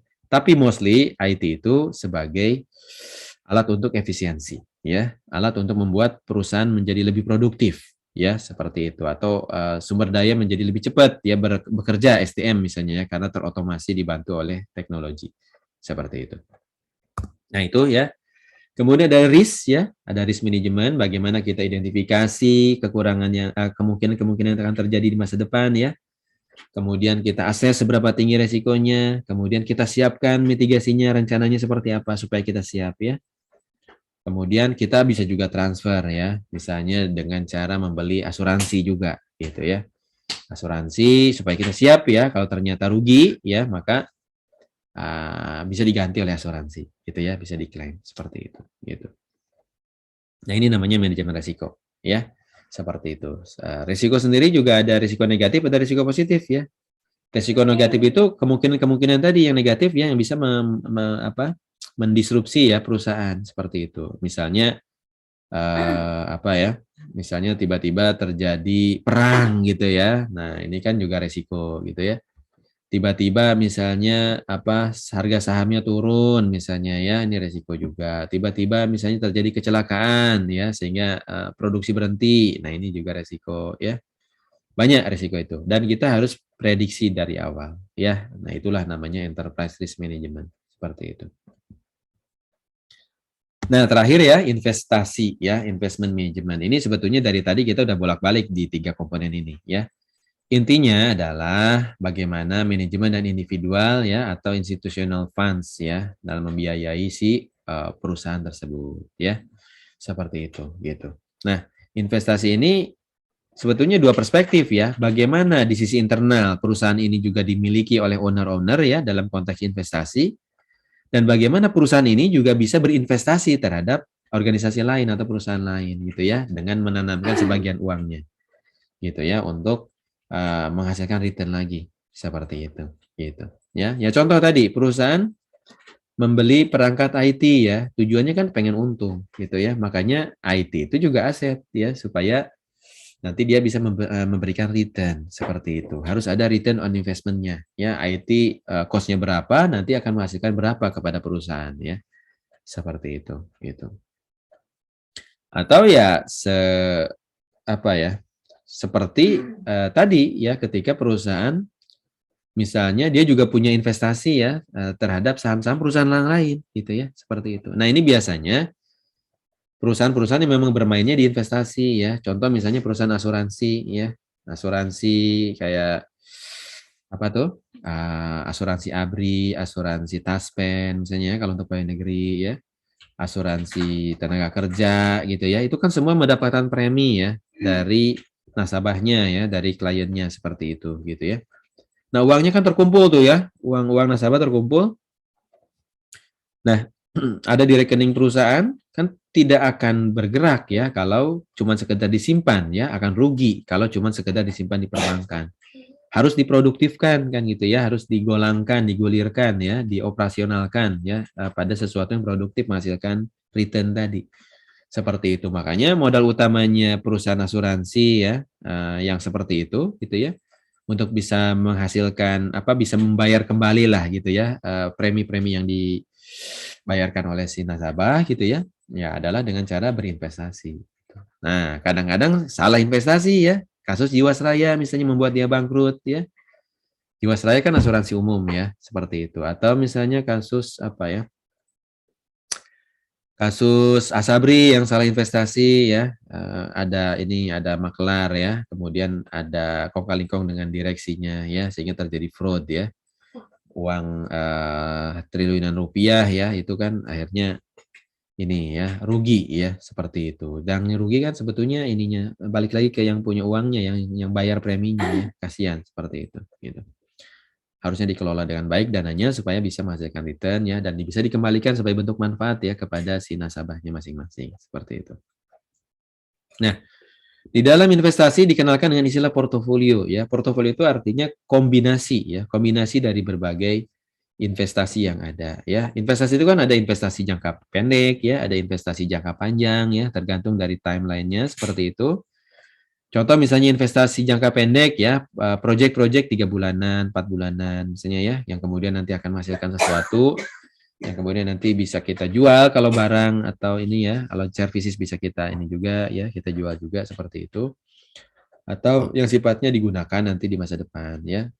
Misalnya investasi jangka panjang, kita membeli aset ya, aset misalnya kalau perusahaan real estate misalnya dia membangun perumahan misalnya ya, yang nanti kemudian akan dijual dalam jangka panjang ya, kemudian rumahnya itu sendiri juga sebetulnya bisa bertahan berpuluh-puluh tahun gitu ya. Nah, itu kan jangka panjang sifatnya gitu ya. Seperti itu gitu. Nah, ini tergantung ya macam-macam jenis-jenis investasi ya. Seperti itu. Banyak ininya variasinya ya. Nah, itu yang dinamakan sebagai investment mix ya. Jadi kombinasi berbagai investasi menghasilkan portofolio ya. Seperti itu gitu. Nah, investment management deals ya dengan mengelola investasinya ya dari si individual atau si institusinya seperti itu gitu ya. Jadi ini tergantung kita perspektif individu ya atau perspektif dari total institusinya kan ini bicara sesuatu yang mirip sama-sama investasi ya tapi dalam skala yang berbeda ya. Seperti itu. Itu kurang lebih ya. Kemudian ada istilah yang lain aset manajemen misalnya ya, mengelola aset-aset yang ada, mengelola portofolio yang ada ya, mengelola uang yang ada ya, money management, cash management tadi ya. Karena ingat ya bahwa perusahaan itu kan dia harus beroperasi tiap waktu ya. Jangan sampai uang yang sifatnya jangka panjang uang sifatnya jangka pendek maksud saya gitu ya. Kemudian ditaruh pada sesuatu yang jangka panjang ya. Misalnya dana kas gitu ya untuk membayar gaji karyawan misalnya ya. Jangan sampai dipakai yang lain-lain gitu ya. Karena kan itu harus rutin tiap bulan jalan gitu ya. Seperti itu gitu. Nah, ini pengaturan-pengaturan seperti ini yang harus hati-hati ya. Harus pandai-pandai melihat ini uang apa, mau dipakai apa gitu ya. Itulah financial management. Mau ditempatkan kemana, itulah investment management gitu ya. Kemudian kalau ditempatkan di pasar modal, maka itulah capital market management gitu ya. Itu 3 hal sebagai basic finance yang kita pelajari di sesi kita kali ini. Yes, itu ya. Kemudian ini terakhir sepertinya ya. Manajemen activities ya. Setting, tujuannya mau apa dulu ya. Jangka pendek, jangka menengah, jangka panjang. Seperti itu. Kemudian bikin polisinya ya, aturan mainnya seperti apa gitu ya. Kalau memang nggak boleh bermain di area abu-abu ya, misalnya area yang belum ada regulasi seperti trading, robot proses automation ya, dengan menggunakan apa tadi cryptocurrency misalnya ya, jual beli segala macam, belum ini ya jangan gitu ya. Nah, buat polisinya. Nah, tidak boleh bermain-main di area yang ini ya high risk dan belum dilindungi oleh regulasi misalnya. Itu policy namanya gitu ya. Kemudian select investment strateginya mau gimana ya. Nah, tentu di situ kan ada perhitungan ya. Kita hitung ya, kalau misalnya investasi di saham ya, sahamnya saham yang mana ya, kemudian berapa lama jangka waktunya gitu ya. Seberapa besar menguntungkan gitu ya. Kemudian kita tarik ke masa sekarang, kita bandingkan berbagai opsi yang ada ya, mana yang paling menguntungkan. Nah, di situ nanti akan memunculkan pilihan ya. Pilihan berapa pilihan misalnya kita cek ya, mana yang paling menguntungkan itu yang dipilih gitu. Nah, itulah yang namanya ini ya, selecting investment strategi, selecting specific asset ya, mau ditaruh di aset yang mana. Karena aset inilah yang bekerja untuk perusahaan ya. Aset orang misalnya ya, dengan meng-hire SDM itu aset juga ya. Makanya disebut human capital management ya, human resources management, karena pada dasarnya itu dia aset. Ya, orang itu aset gitu. Kemudian kantor itu aset ya, kendaraan kantor itu aset gitu ya, dan segala sesuatu yang dipakai untuk equipment itu aset gitu. Tujuannya apa? Bekerja untuk perusahaan menghasilkan return gitu ya. Itulah gunanya aset ya. Seperti itu. Makanya pandai-pandai kelola aset ya. Tadi ada istilah aset manajemen seperti itu gitu. Terakhir tentu pengukuran ya, evaluasi ya, kemudian cek kinerjanya seberapa tinggi ya, performansi dari investasinya. Investasi bisa rugi ya, hati-hati. Makanya harus dipantau terus ya, kinerjanya seperti apa. Ya, bisa jadi kita cut loss ya. Ada istilah cut loss di dalam investasi itu. Kita jual rugi istilahnya gitu ya. Kalau ternyata memang trennya turun ya, bisa jadi daripada kita nanti rugi bandar, rugi besar gitu ya. Ya udah kita cut aja gitu ya. Walaupun kita rugi seperti itu. Bisa jadi ada keputusan seperti itu.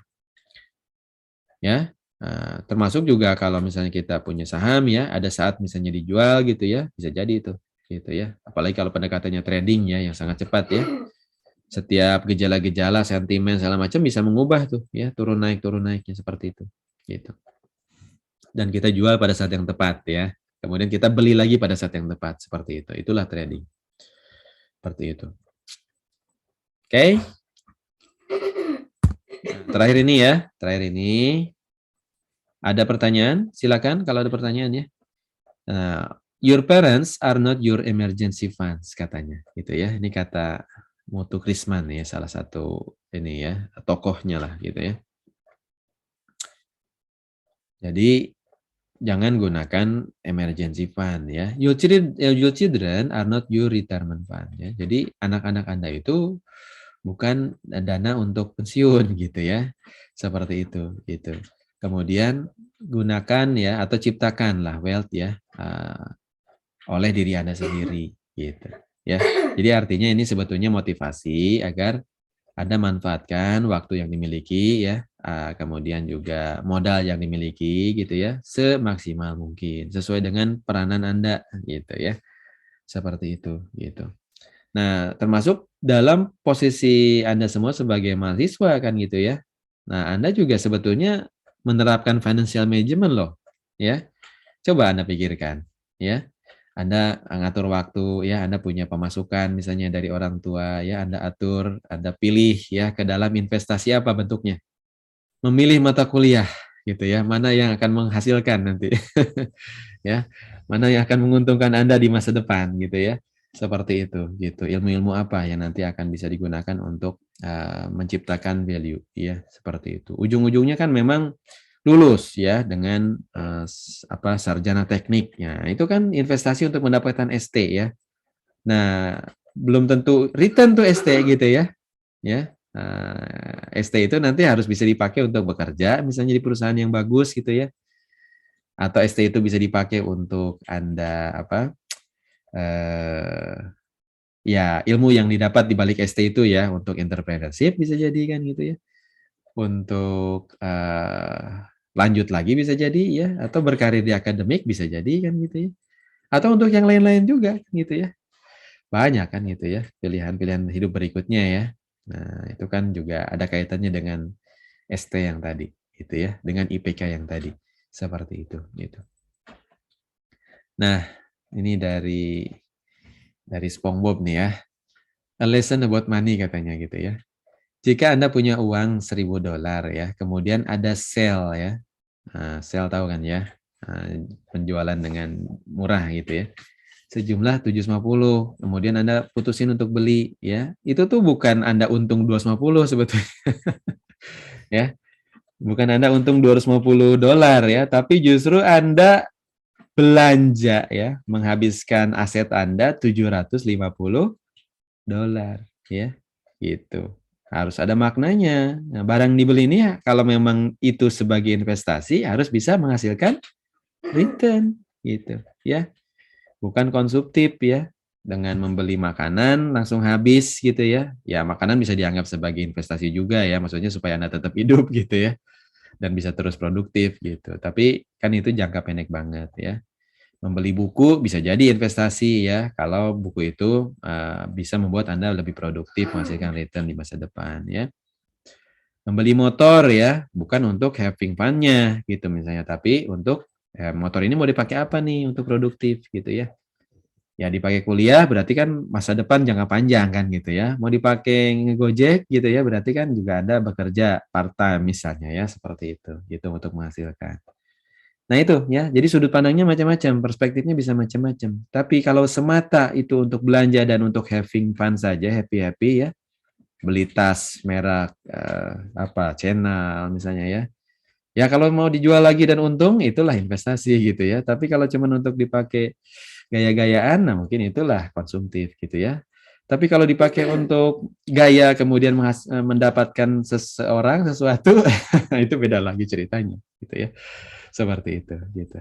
Jadi banyak ya perspektif kita ya dalam konteks investasi seperti itu. Oke, mudah-mudahan ini ya cukup paham ya terkait hari ini.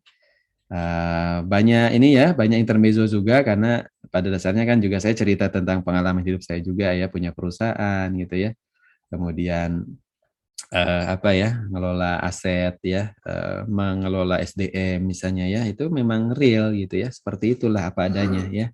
Dividen ya, investasi ya, datang ke notaris, kemudian berdarah-darah di beberapa tahun awal, ya memang begitulah berbisnis ya, seperti itu gitu. Nah, silakan nanti itu pilihan hidup masing-masing ya, mana yang investasi mana yang mau Anda kejar gitu ya. Anda kan lagi investasi ingat ya. Lagi kuliah ini lagi investasi mau jadi apa di masa depan ya. Seperti itu, pilih yang terbaik untuk Anda masing-masing. Oke? Nah, ini ya, tadi yang sudah kita baca ya. Jadi silakan Anda buat tugasnya ya, kemudian Anda submit ya. Anda submit di LMS ya, seperti itu. Untuk kuis kita akan tiadakan dulu untuk hari ini, nanti kita mulai kuisnya di pertemuan berikutnya. Seperti itu. Kemudian absensi nanti saya akan ambil dari ini ya, saya akan ambil dari Zoom ya, seperti itu. Saya akan masukkan ke LMS ya. Mudah-mudahan Anda hadir terus ya. Kalau ada apa-apa ya silakan informasikan ya. Tapi memang aturan mainnya ini ya, izin dan segala macamnya kan itu tetap ini ya. Sakit sekalipun juga itu ada ininya perhitungannya gitu ya. Seperti itu. Paling nanti kalau ternyata ada kegiatan yaitu ada istilah saya lupa istilahnya ya, itu memang kegiatan akademik, misalnya lomba atau apa, itu beda lagi izinnya, gitu ya. Jadi tidak terhitung sebagai absen, ya, ketidakhadiran, seperti itu, gitu. Tapi minimal ya menunjukkan Anda etika dengan tidak alpa, gitu ya. Kalau alpa itu artinya tidak bilang-bilang ya, tiba-tiba ngilang aja, gitu ya. Nanti kalau ada apa-apa susah itu nanti dibela oleh dosennya, gitu ya. Kalau Anda karena sakit, karena izin ya, atau karena apa kan tentu ada alasannya sehingga nanti kalau ada apa-apa kan juga pembelaannya, justifikasinya gampang gitu ya. Even kalau ternyata ada masalah yang ini ya cukup sampai mendekati 70% atau diambang batas atau bahkan kurang gitu ya. Nah, itu kasus-kasus khusus lah seperti itu gitu ya. Tergantung. Oke. Oke, silakan kalau ada pertanyaan. Yes, Rip, silakan Rip. Pak, ini kan soalnya bahasa Inggris ya. Apa jawabannya bahasa Inggris? Apa bahasa Indonesia? Bahasa Indonesia aja, sana saja. Ya. Ini soalnya bahasa Inggris karena memang dari buku juga sih soalnya ya. Jadi kalau Anda tadi kejar bukunya ya, bukunya ada di sini ya. Bukunya Anda bisa searching. Misalnya Anda bisa coba melanggan ini ya, ataupun jadi anggota sementara di Scrib misalnya ya. Scrib, pernah dengar scrib.com? Ya, nah di situ kan Anda bisa cari tuh bukunya, tiga-tiganya ada rasanya ya. Dan itu bisa jadi temporary member ya, pakai email tertentu ya. Nah, Anda bisa download dulu tuh ya, seperti itu gitu. Saya cek barusan ada kok. Misalnya ini ya, link yang ini nanti saya coba ya sebentar. Tadi saya rasanya lagi buka ya. Nah, ini. Ini bukannya saya ini ya promo Scrib ya, kebetulan aja saya punya lisensinya sehingga saya biasa suka dapat di situ ya. Seperti itu. Dasar keuangannya. Nah, ini dia.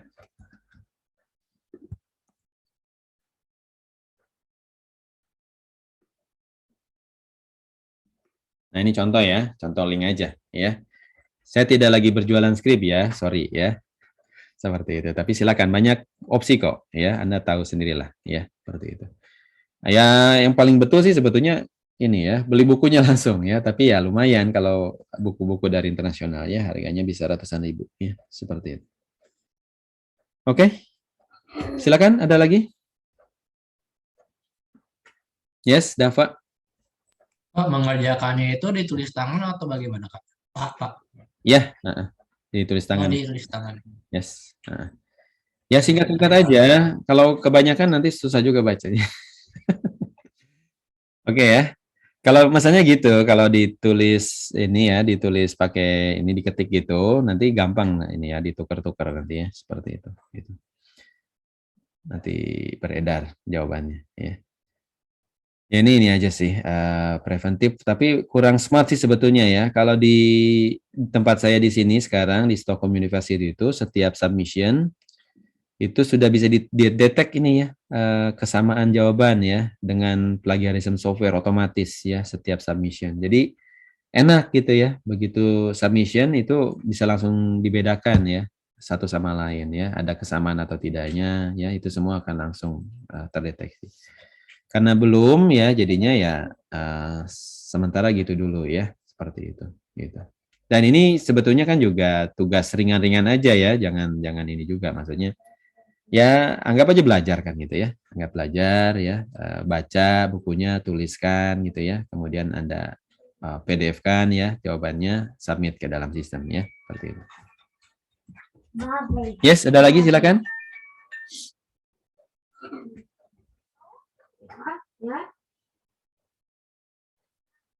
Cukup?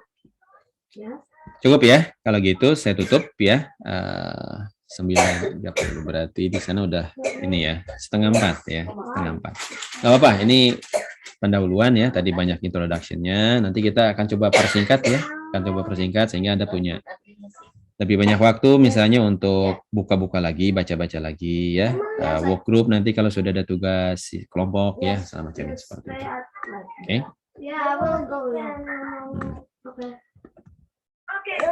Oke, terima kasih ya. Merci bien, matur nuwun, terima kasih. Oh banyak nih, terima kasih sedunia ya.